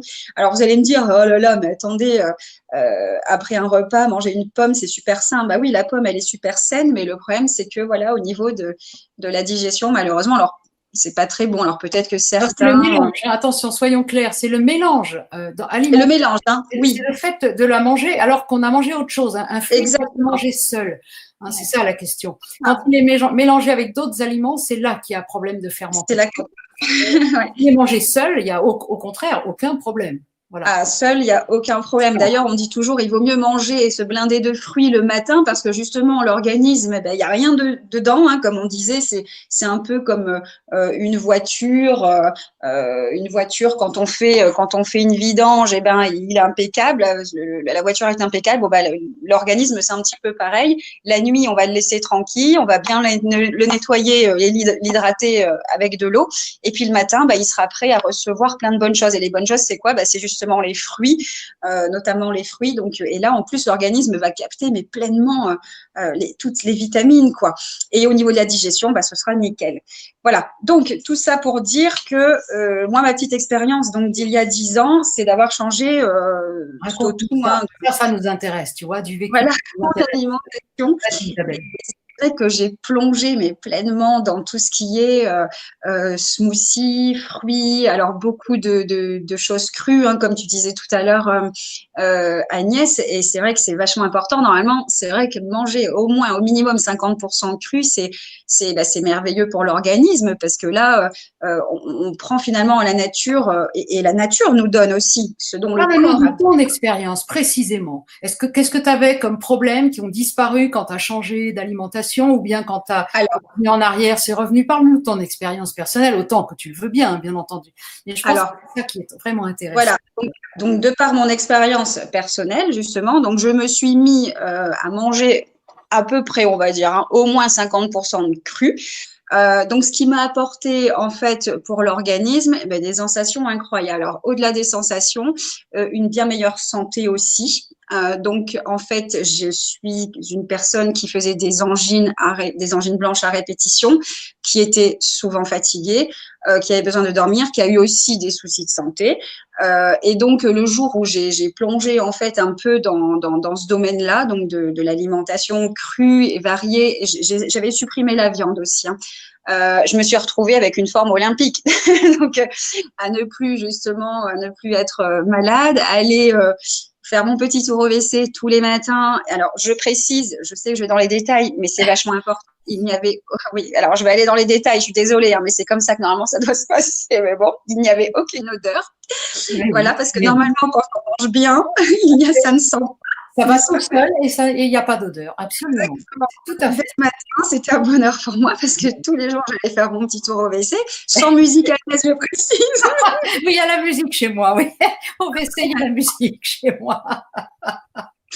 Donc, voilà. Et donc, sincèrement, pendant 3 ans, j'ai fait ça. Alors, pourquoi 3 ans? Parce qu'au bout des 3 ans, à l'époque, j'ai trouvé un travail, en fait, qui me prenait beaucoup, beaucoup de temps, qui me stressait pas mal. Et du coup, au fur et à mesure, eh ben, j'ai refait des petits écarts. J'ai commencé à faire un peu comme avant, à manger sur le pouce, à ne plus trop faire mes smoothies. Puis au fur et à mesure, sans m'en rendre compte, en fait, j'ai décliné et je suis repartie donc dans mon alimentation d'avant. Et puis, au fur et à mesure, eh bien, les petits rhumes sont revenus, les petites angines aussi. Bizarrement, tout est revenu. Voilà, tout ce qui n'allait pas avant est revenu. Donc voilà, donc je tenais à témoigner parce que c'est vrai que l'alimentation fait beaucoup. Alors quand je disais tout à l'heure que c'était la prévention quelque part, parce que c'est vrai que bien se nourrir, ça évite, sincèrement, hein, de tomber malade. Et franchement, moi, pendant 3 ans, j'étais super. Alors bon, aujourd'hui, j'essaie tant bien que mal de… Ce qu'il y a, c'est que là, bon, je vis avec 2 ados. C'est très compliqué. C'est très compliqué parce que l'un, il veut ci, l'autre, il veut ça et machin. Et ça ramène les frites et les tacos et des trucs. Donc, j'ai mon chéri aussi qui, de temps en temps, se régale avec ça. Donc, ouais, c'est un peu compliqué. J'ai le tiroir plein de gâteaux. Ça tiendrait qu'à moi. Il n'y aurait rien de tout ça, quoi. Mais le problème, c'est que, voilà, des fois, je craque et je le paye. Je le paye direct. Un truc. Ça, on paye cash, ce genre de truc. Ah, je le paye cash. C'est incroyable. Donc voilà, belle expérience et j'espère un jour retrouver cette alimentation 100% végétale. Aujourd'hui, je n'y arrive pas, je n'y arrive pas, mais bon, ceci dit, tous les jours, je fais mon jus de légumes, hein, je presse mon céleri, mes carottes, mes pommes moi-même, je fais tout moi-même maison, mais c'est vrai que des fois, j'ai encore des écarts et puis voilà. Personne n'est parfait, puis on fait au mieux. Alors, c'est intéressant parce que plusieurs points. Tu soulèves d'une part le point de l'environnement, c'est-à-dire que pour faire ces choses, il faut être dans un environnement favorable. C'est-à-dire, c'est vrai, si moi, on me présentait du fromage tous les jours, j'aurais certainement à ne pas en manger. Mais mon époux, Jacques, sait très bien que je ne prends pas de produits laitiers, que j'adore le fromage, eh bien, il va pas y avoir de fromage à la maison, quoi. Voilà. Donc, ça m'aide, bien sûr, parce que si on me présente un plateau de fromage, ça va être très compliqué. Une fois, je peux tenir, mais tous les jours, ce serait compliqué. Donc, tu dis ça, il y a d'une part ça. D'autre part, tu as parlé de jus. Alors, j'ai pas évoqué les jus. C'est une recette très intéressante. Les jus à l'extracteur, bien entendu, parce que ça permet, alors, à consommer tout de suite, hein, dans les 12 heures, sinon, faut mettre au frigo, dans le noir, enfin, dans des bouteilles, ou dans le frigo, c'est dans le noir, donc ça va. Voilà. Le jus, c'est l'idée de sortir la substance d'un légume ou d'un fruit et d'en enlever simplement, donc d'en écarter simplement les fibres. Vous vous rappelez que j'ai parlé de fibres alimentaires tout à l'heure. Hein.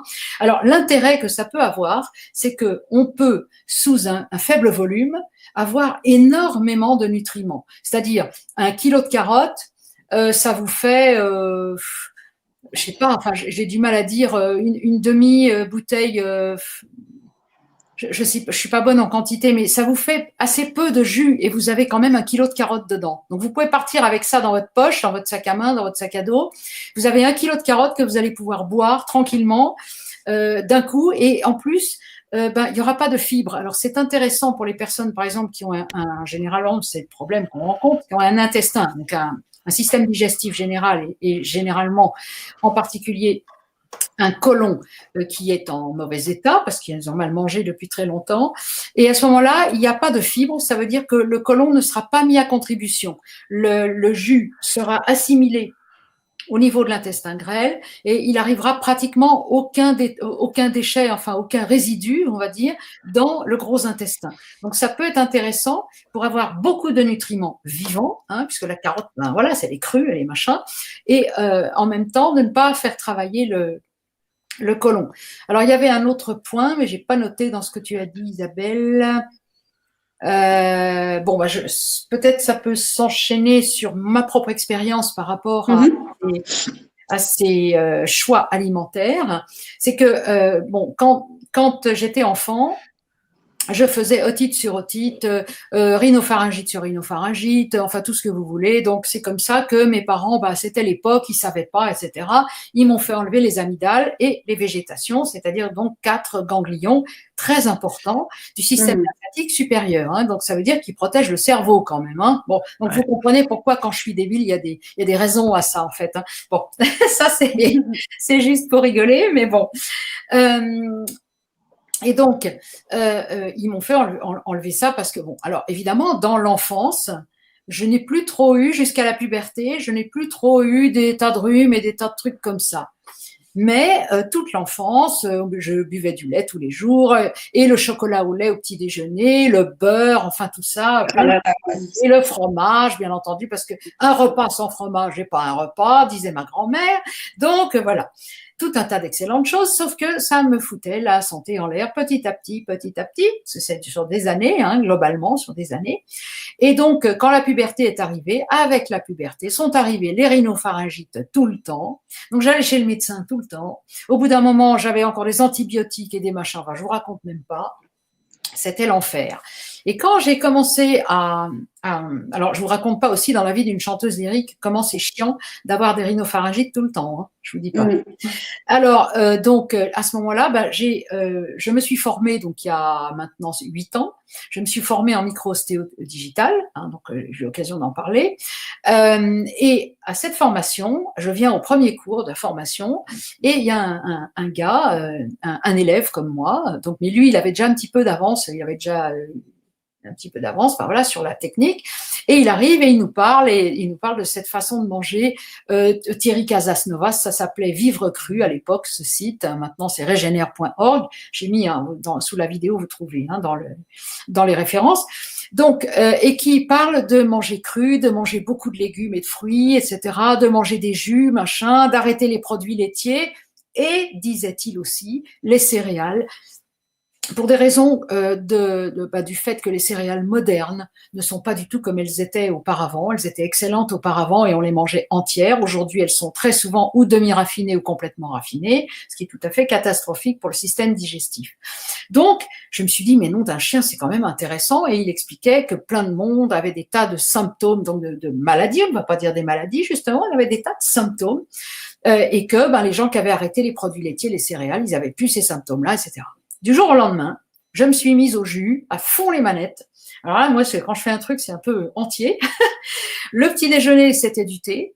Et après, je faisais du jus pour la journée. Donc, le grand déjeuner, c'était que du jus de légumes et fruits mélangés. Alors, je prenais les recettes très, très douces d'abord. Hein, j'ai tout un topo que je donne à mes patients en micro-ostéo quand ils me demandent des conseils alimentaires pour les guider un petit peu, parce qu'il ne faut pas commencer brutalement comme ça, un peu comme j'ai fait moi, mais bon. Bref, donc à midi, c'était que des jus de légumes que je faisais. Et le soir, je mangeais de la salade, alors à fond la caisse, hein, la quantité illimitée, bien entendu. Quant à mes jus, j'en buvais bien 2 litres par jour, certainement. Hein, donc, et j'ai fait ça pendant 3 mois.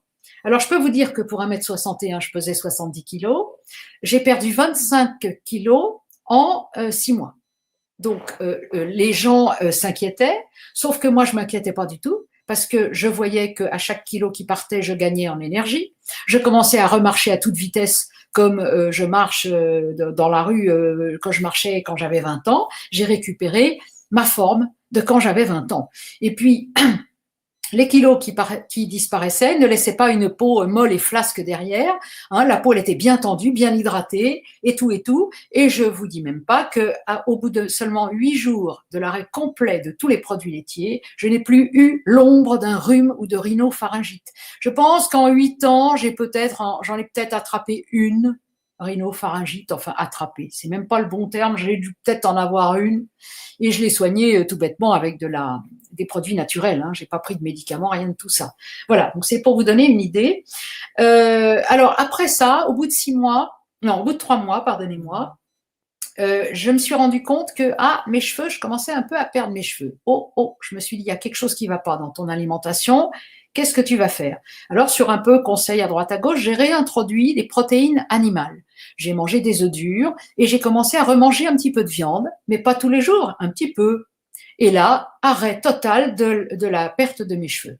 Donc, c'était juste ça qui me manquait, un peu de protéines animales. Et maintenant, alors c'est un peu variable, je fais un peu moins de jus, je mange beaucoup de smoothies, j'aime bien, mais bon, voilà, je fais des variantes, on va dire. Mais je continue sur cette même lancée. J'ai oublié de dire que j'ajoutais aussi, ça c'est une mine d'or au niveau alimentaire, c'est de manger des graines germées. La graine, c'est la boîte de conserve de la nature. Hein. Une boîte de conserve, c'est un truc en fer dans lequel il y a un aliment qui, s'il n'était pas mis bien à l'abri de l'air et de tout machin, il s'abîmerait. Voilà. Ça, c'est la boîte de conserve telle qu'on la connaît. Ben, la graine, c'est la même chose, c'est-à-dire que la substance de la plante se trouve à l'intérieur d'une coque et elle est à l'abri de la lumière, de l'humidité et des variantes de température. Ça, c'est une graine, la boîte de conserve de la nature. Alors, qu'est-ce qu'on fait? Eh ben, on trempe la boîte de conserve en question, la graine, on la trempe pendant 8 heures, par minimum 8 heures dans de l'eau. Alors, on ne fait pas ça avec toutes les graines. Une graine de chia, par exemple, on ne fait pas, mais les autres graines, on peut faire, notamment la luzerne, qui est très, très souvent utilisée. On la trempe pendant donc une nuit, par exemple. Ensuite, on la rince bien jusqu'à ce que l'eau soit bien claire. Et ça permet simplement de dissoudre le tour, hein, la coque de la graine. Et donc, de permettre à la graine de commencer à germer. C'est-à-dire que la graine, elle croît, qu'on l'a plantée dans la terre, donc elle a eu l'humidité et la pénombre, hein, il faut de la pénombre aussi, pas la nuit totale, mais la pénombre. La graine, elle croît qu'on l'a mis dans la terre, donc elle a l'humidité et elle a la pénombre, et elle va commencer à germer, c'est-à-dire pour faire une plante, elle commence à faire sortir des petits bouts, des petites tiges vertes, des trucs, et c'est ça le germe. Et qu'est-ce qu'on va faire au bout de quelques jours? On va manger l'ensemble, c'est-à-dire ce qui reste de la graine, c'est-à-dire pratiquement plus rien, et on va manger le germe. Et on peut se dire, parce que ça c'est aussi connu maintenant, ça a été mesuré, etc., c'est que les nutriments qu'il y a dans la graine germée sont 10 fois plus importants que dans la plante qui correspond à l'état adulte. Donc, c'est pour dire que, par exemple, une salade, si vous la mangez à l'état de graine germée, c'est minuscule, mais vous avez les mêmes nutriments que si vous aviez mangé une salade entière. Voilà. Donc les graines germées, j'en ai aussi beaucoup mangé. Je me les hachais avec un jus un citron pressé ou une orange pressée ou les deux. Ça me faisait une espèce de smoothie super sympa que je prenais au petit déjeuner, à peu près un quart d'heure, 20 minutes avant de prendre le thé, selon la règle d'or qui est qu'on ne mélange pas les fruits avec quoi que ce soit d'autre. Eh bien, écoutez, voilà, pour mon témoignage, j'en ai fini, mais je peux vous dire que ça m'a changé complètement la vie. Tout ça. Alors moi, j'ai une question à poser. Est-ce que vous m'entendez déjà? Très bien, Armelle. Oui. Alors, Oui. donc, juste une question à poser. J'en ai même deux. Alors, la première, et je réagis par rapport à ce que disait Manu tout à l'heure. Il disait qu'il mangeait essentiellement de la viande bleue. Mais le corps médical traditionnel, hein, comme on dit, le corps médical normal, quoi, Oui. dit qu'il ne faut pas manger de viande crue ou très peu cuite parce que c'est très mauvais pour l'organisme. Donc, à quoi vous pouvez répondre à ça? Alors, moi, je réponds très clair. Pour le porc, oui, c'est vrai. Oui, le porc, oui. Pour le porc, c'est tout à fait Là, vrai. c'est surtout pour le bœuf, j'entends. Mais pas pour le bœuf. Le bœuf, je ne vois pas du tout que le bœuf cru pose le moindre problème. Bien entendu, il doit être frais, bien évidemment. Hein. Ouais. Pareil pour le cheval, pardonnez-moi, mais le cheval, ça se mange aussi. C'est ça. Et quand j'étais enfant, on en mangeait du cru d'ailleurs, parce qu'on nous disait que ça donnait beaucoup de bons éléments pour le sang notamment. Et évidemment, hein, quand on mange cru, on a les cellules sanguines hein, de l'animal qui sont directement, qui vont se mélanger directement avec les nôtres. Hein, c'est-à-dire, c'est pas tout à fait vrai ce que je dis, parce que le programme génétique n'est évidemment pas le même. Hein, mais enfin, quand même, on a là un produit qu'on ingère et qui est très proche qui est très facilement assimilable. Voilà. Alors, ça dépend quelle viande. Voilà. Hein. Ok, alors bon, ça c'est sûr, moi j'adore les steaks tartare, donc. Voilà, c'est bravo, Armelle. Là, tu peux y aller. Toujours pareil, avec mesure, faut pas exagérer. Évidemment, mais j'adore ça. Alors, j'ai une deuxième réaction aussi, enfin j'en ai même 3. On dit aussi que pour éviter, à l'heure actuelle, hein, c'est pareil, c'est ce qu'on entend, que pour éviter la maladie d'Alzheimer, il faut du gras pour le cerveau. Donc, qu'est-ce que vous entendez, qu'est-ce que vous pouvez dire pour ça? Alors, moi, je dirais que dès lors qu'on fonctionne bien, C'est-à-dire qu'on a un équilibre gras et sucre qui est tout à fait correct, hein, parce que gras et sucre, en fait, c'est vases communicants. Hein. À l'intérieur du foie, le sucre peut se transformer en gras ou le gras se transforme en sucre. Hein. Voilà. Donc, et il faut savoir que notre carburant, c'est le sucre, c'est pas le gras. Le gras, c'est du sucre stocké en quelque sorte. Hein. Alors, il est utile le gras, mais il faut savoir aussi que dans les tissus adipeux, c'est là que se trouve le stockage des toxines, hein, c'est-à-dire des déchets qui n'ont pas été évacués. Hein, ils vont se mettre dans les tissus gras, dans les tissus adipeux. Alors, le cerveau, il lui faut du gras, mais il lui faut du sucre aussi. C'est du bon gras qu'il faut. Alors, le bon et le mauvais gras. Là, voilà. Ouais. Le bon gras. Il faut un peu de tout. Parce qu'en fait, s'il y a un petit peu de tout, mais pas, voilà, le gras de la viande, il n'est pas en soi mauvais si on en mange un peu, mais pas des tonnes et des tonnes. Bien sûr que le gras végétal est beaucoup plus assimilable que le gras saturé, hein, le gras animal, bien évidemment. Mais si on mange un petit peu, c'est-à-dire avec les protéines animales, il y a un petit peu de gras, c'est pas du tout dramatique. Tout est dans l'équilibre. Et tout est aussi dans ne pas mélanger pour que le corps puisse assimiler comme il faut. Ce qu'on peut peut-être expliquer pour te répondre encore Armelle, puis tu vas continuer, je crois que tu as encore une autre question, c'est que l'encrassement se passe de la façon suivante. Quand on n'assimile pas correctement quelque chose, c'est-à-dire qu'on avale quelque chose qui n'est pas fait pour nous, il va se mettre dans la lymphe. Et puis quand la lymphe, elle est saturée, qu'est-ce qui va se passer? Les toxines vont rentrer à l'intérieur des cellules. Et les cellules, elles forment des tissus. Les tissus, ils forment des organes. Et les organes, c'est des machins qui fonctionnent, hein, qui ont des fonctions. Et bien évidemment, quand les cellules sont saturées de déchets, forcément, les organes auxquels elles appartiennent finissent par ne plus fonctionner. Merci Agnès. Alors j'ai une troisième chose à dire, je me fais un petit peu l'avocat du diable. Oui, moi j'adore le lait et je sais qu'il ne faut pas, d'après ce que vous dites, manger des produits laitiers. Mais ne faut-il pas éviter de boire du lait actuel, parce que j'ai un ami qui me dit qui vivait aux États-Unis et qui me disait aux États-Unis le lait forcément n'a aucun goût puisque c'est du acheté, hein, comme en France il n'y a plus que ça maintenant, de toute façon c'est rare de trouver du lait entier frais. Et il me disait, c'est pas le lait qui est mauvais, mais c'est les hormones qu'on injecte aux vaches pour produire davantage, qui après vont se trouver dans le lait et qui vont aller dans notre organisme. Est-ce que ce serait pas plutôt ça? Alors c'est les deux. C'est-à-dire que le lait en lui-même n'est pas digeste pour un être humain adulte. Ça, en lui-même, le lait est indigeste. Le lait, c'est pour le veau. Être digéré par un être humain adulte. Mais en plus, mais ça c'est vrai aussi pour la viande, c'est vrai aussi pour le poisson, bien entendu que toutes les saloperies qu'on met dedans, les antibiotiques et autres pesticides en tout genre qu'il y a dans la bouffe qu'ils ont, etc., bien entendu qu'en plus, ça apporte des catastrophes pour nous à ingérer ça. Mais le lait, même très propre, tout ce que tu veux, même sortant du pied de la vache, nous ne sommes plus faits pour l'absorber à partir de l'âge de 5-6 ans. Alors, là où on peut tempérer un petit peu, c'est que quand le lait est à peine filtré et sort du pied de la vache, il est encore bourré de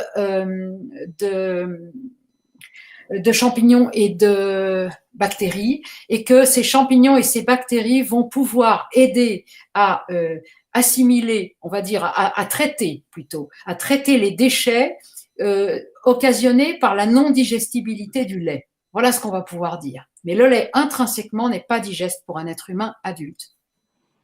Bon, à bon entendeur. Chacun fait ce qu'il veut. Hein. Voilà, oui, chacun fait ce qu'il veut. Voilà. Je continuerai à boire du lait. Oui, non, mais voilà, hein, j'ai bien dit en préambule, hein, je ne suis pas médecin et je ne donne pas des conseils. Hein. Chacun fait ce qu'il veut. Eh bien, merci Agnès. Voilà. Moi, j'ai une petite question. Oui, vas-y Sophie. Qui me vient parce que en fait, c'est vrai que maintenant on dit c'est mieux de consommer du lait d'amande, du lait d'avoine ou du lait de riz. Mais comment on peut savoir? Parce que c'est vrai qu'on se dit toujours, est-ce que malgré ça c'est bon pour nous? Ou est-ce que, attention, il faut faire attention à ce qu'il y a dedans? Comment on peut savoir ce qu'il y a dedans?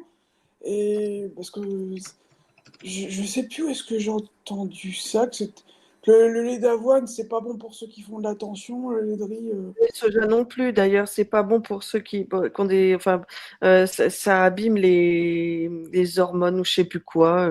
Moi, j'ai entendu aussi ça.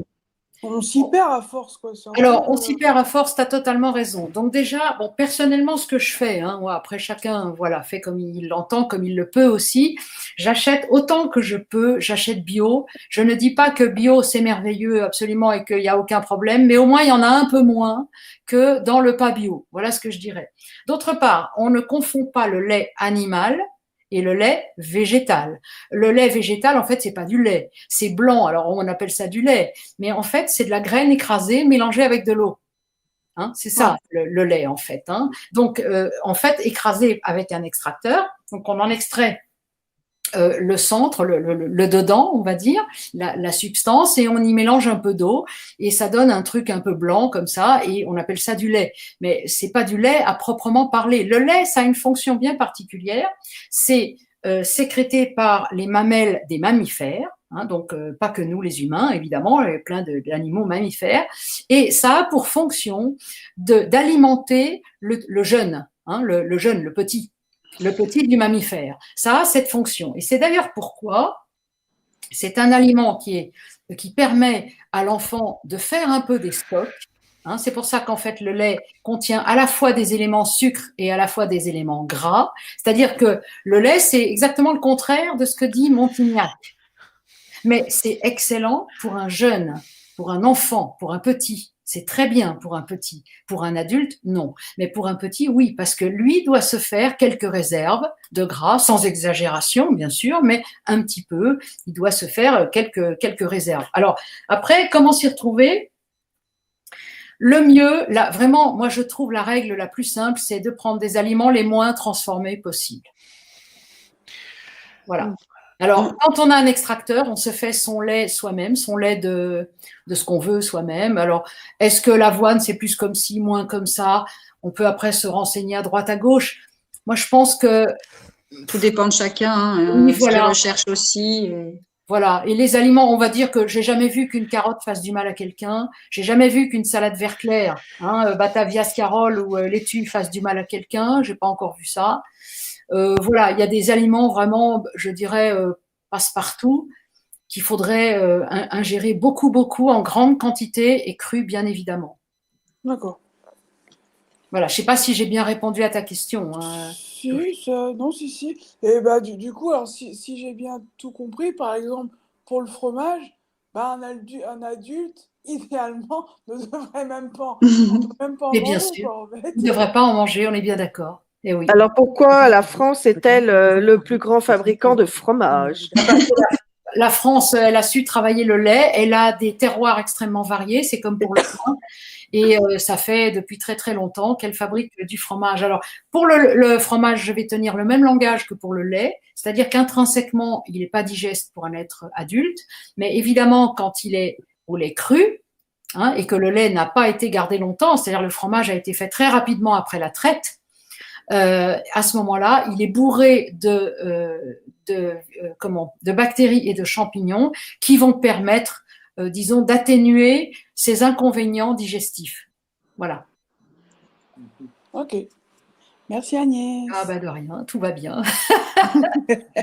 D'autres questions ?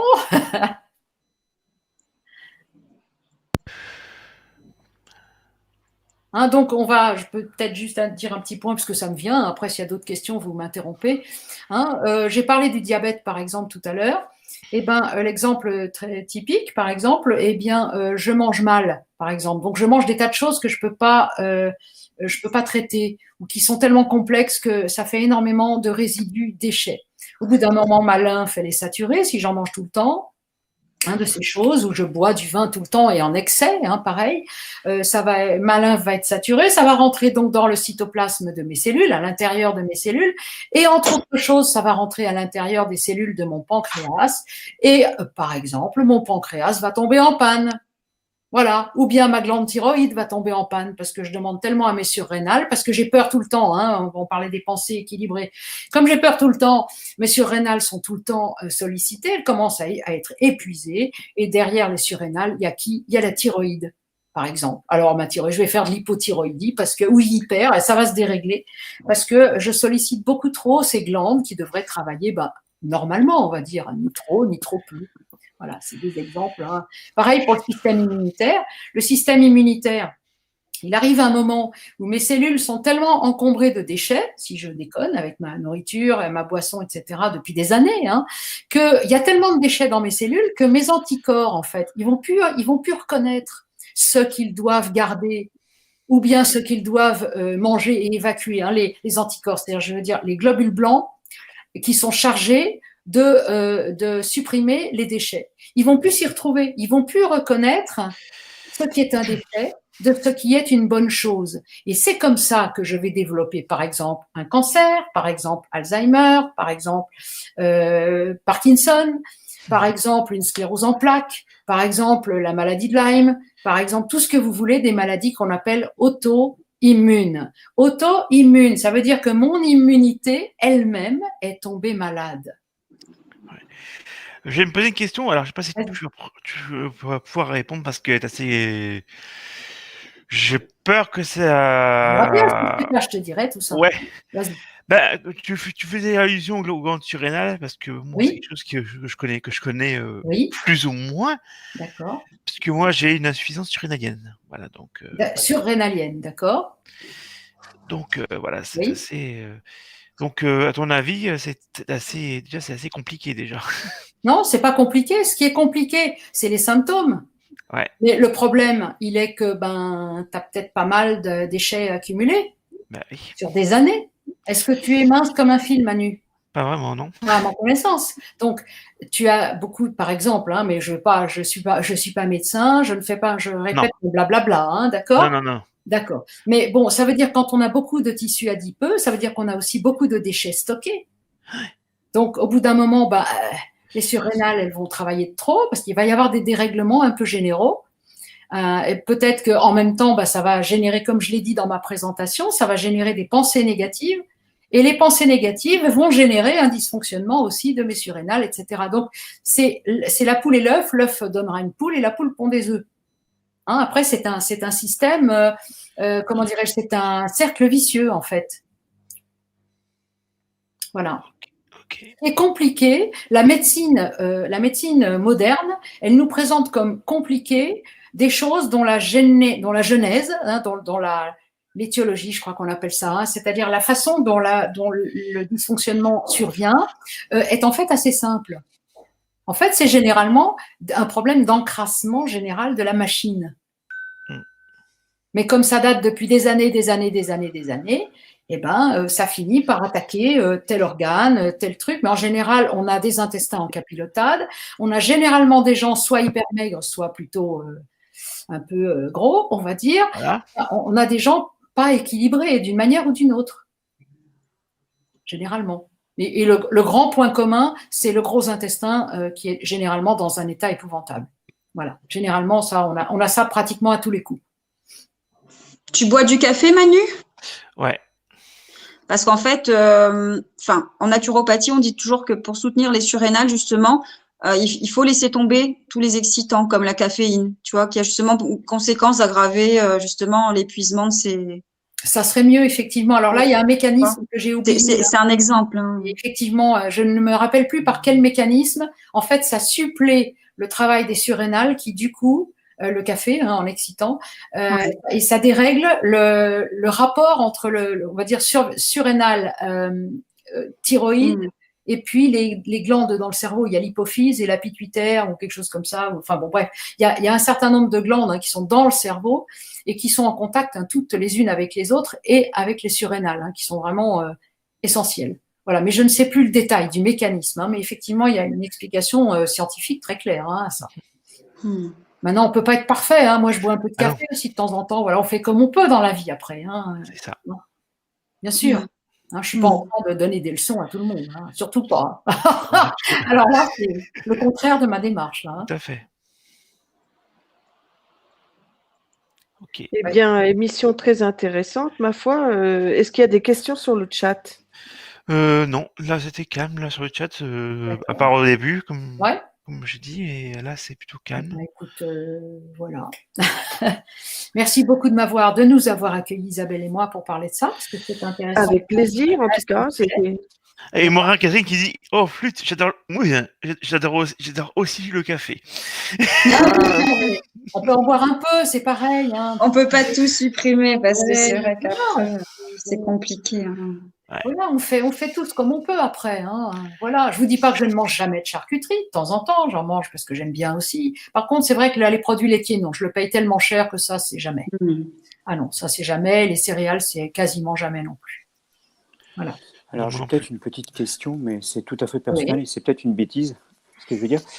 Au niveau du calcium, j'avais entendu dire, c'est peut-être une bêtise, que le fait de manger du lait, il y avait du calcium dans du lait et que c'était très important au niveau des os pour avoir une bonne... Alors, je vais t'expliquer. Je vais t'expliquer comment cette idée est fausse. D'abord, sa genèse. Comment cette idée, elle a parcouru comme ça les années. C'est une idée reçue, quoi.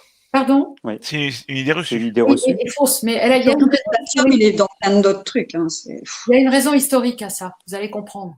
Après la guerre de 45, il fallait refaire l'économie française, il fallait les gens à toute vitesse. Donc, on ne pouvait pas, parce que la culture, ça demande un an pour faire une récolte, pour ci, pour ça. Donc, on a élevé des animaux à tour de bras et on a expliqué aux gens que le lait était bourré de calcium, etc. et machin et truc. Je vais vous dire, du calcium, il y en a bien plus dans la salade ou dans je ne sais pas quoi que dans le lait. D'autant plus, on va parler d'un aspect aussi qui est très important, c'est l'équilibre acido-alcalin ou acido-basique. Comment dirais-je, les dysfonctionnements et les pathologies ne se développent que sur un terrain acide. Il faut savoir ça. Ça, d'un côté. Et de l'autre côté, tout ce qui n'est pas légumes et fruits est acidifiant. Seuls les légumes et les fruits sont alcalinisants. Alors, un milieu alcalin, c'est un milieu riche en minéraux.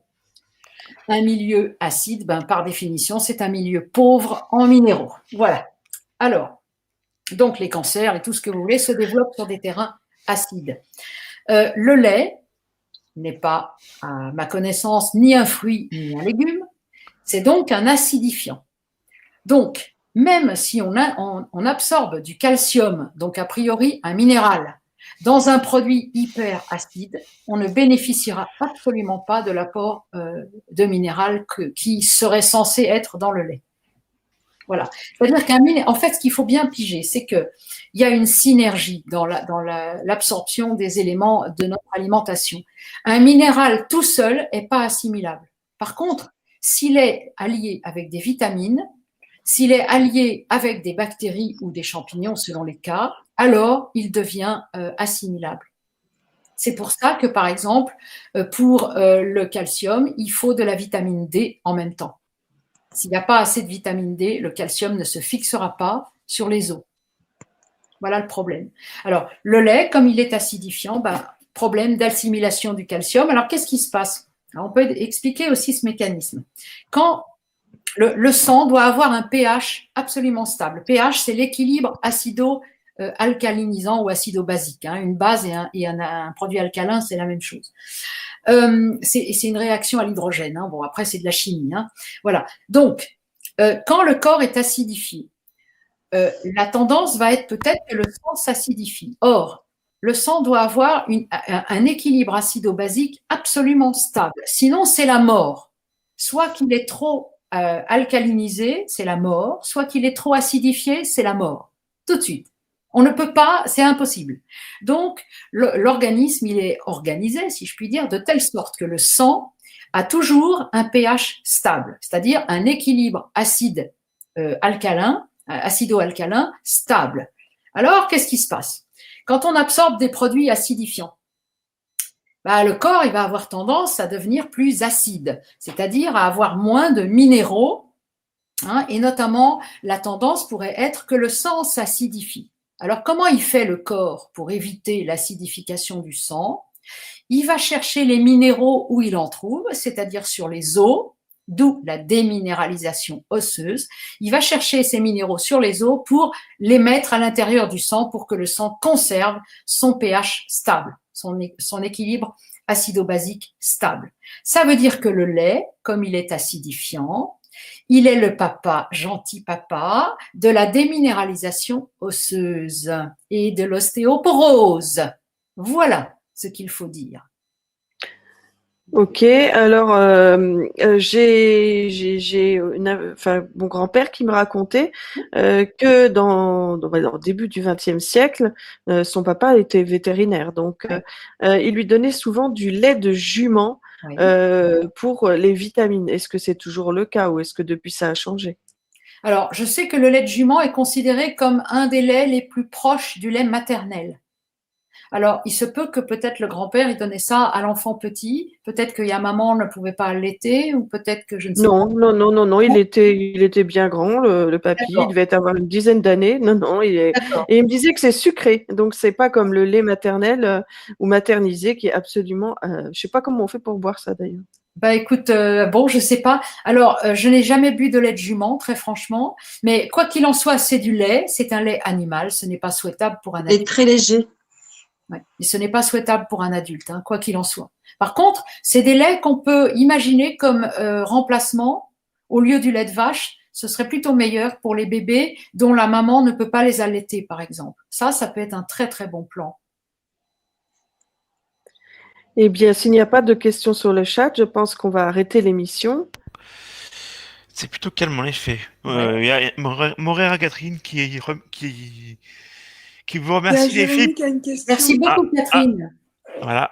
Merci beaucoup à tous ceux qui auront visionné, même si vous n'avez pas parlé. Merci infiniment. Pour tous vos témoignages très intéressants qu'elle nous dit. Merci Catherine, ça fait beaucoup. On m'entend? Oui, vas-y. Oui, Sophie. J'ai qui a une question. Vas-y. Oui, alors du coup, pour bien faire au petit déjeuner, il ne faudrait pas boire de lait, il ne faudrait pas prendre de café. Oui. Mais alors du coup, qu'est-ce qui serait un bon petit déjeuner? Alors, des fruits. Alors on peut, mais en séparant en deux parties. On peut faire comme je faisais, moi, mon smoothie vraiment exceptionnel, c'est-à-dire pressé, soi-même, pas acheter du déjà pressé. Je vous ai pas expliqué, mais les jus de fruits déjà pressés, c'est passé à l'éclair de pasteurisation, c'est-à-dire qu'on a détruit les bactéries dedans. C'est pour ça que ça bouge pas, etc. Bon, donc c'est pas ce qu'il faut. Ça devient acidifiant. Dès qu'on n'a plus les bactéries, les machins qui vont avec, ça devient acidifiant. Donc, par exemple, se presser une orange, un citron ou 2 oranges de citron, enfin ce qu'on veut, et puis prendre des graines germées et par exemple, se les hacher dedans, et ça fait une espèce de truc mousseux absolument merveilleusement bon. On peut, alors à distance, après, on peut prendre le reste du petit-déj. Sinon, on peut très bien se manger, alors après, c'est le goût, 2-3 pommes, de la banane, je sais pas moi, selon les saisons, des fruits rouges en saison, je sais pas, du raisin, qu'est-ce qu'on peut manger après? Du chocolat noir, on peut, si on a envie. Donc, j'ai bien dit noir, noir de noir, et pas fourré avec des trucs aux produits laitiers dedans. Qu'est-ce qu'on peut manger aussi en petit déjeuner? Je sais pas. On peut manger des pruneaux, on peut manger des dattes, on peut manger des raisins secs, des fruits secs, pas trop aussi. On peut manger tout un tas de choses, en fait, à condition de ne pas mélanger fruits frais avec autre chose. Voilà, c'est tout. Mais il y a plein de... Oui, pardon, Armel. J'ai dit, merci beaucoup. Il n'y avait plus d'autres questions? Non, merci. D'accord, merci. Non. Alors, je vous remercie d'avoir suivi cette émission. Merci à toi, Agnès, de nous avoir exposé toutes ces informations sur la santé. De quoi parle-t-on? Eh bien, maintenant, on le sait. Merci, Isabelle, d'avoir témoigné. Merci à vous tous d'avoir participé, d'avoir posé vos questions. Merci à ceux qui ont visionné l'émission. Je vous invite encore une fois à la partager, à la commenter, à la liker, à vous abonner si ça n'est pas déjà fait et à activer la petite cloche des notifications pour être sûr de recevoir toutes nos vidéos. En attendant de vous retrouver demain pour votre émission de voyance en direct du mardi, je vous souhaite une bonne nuit. Place au générique.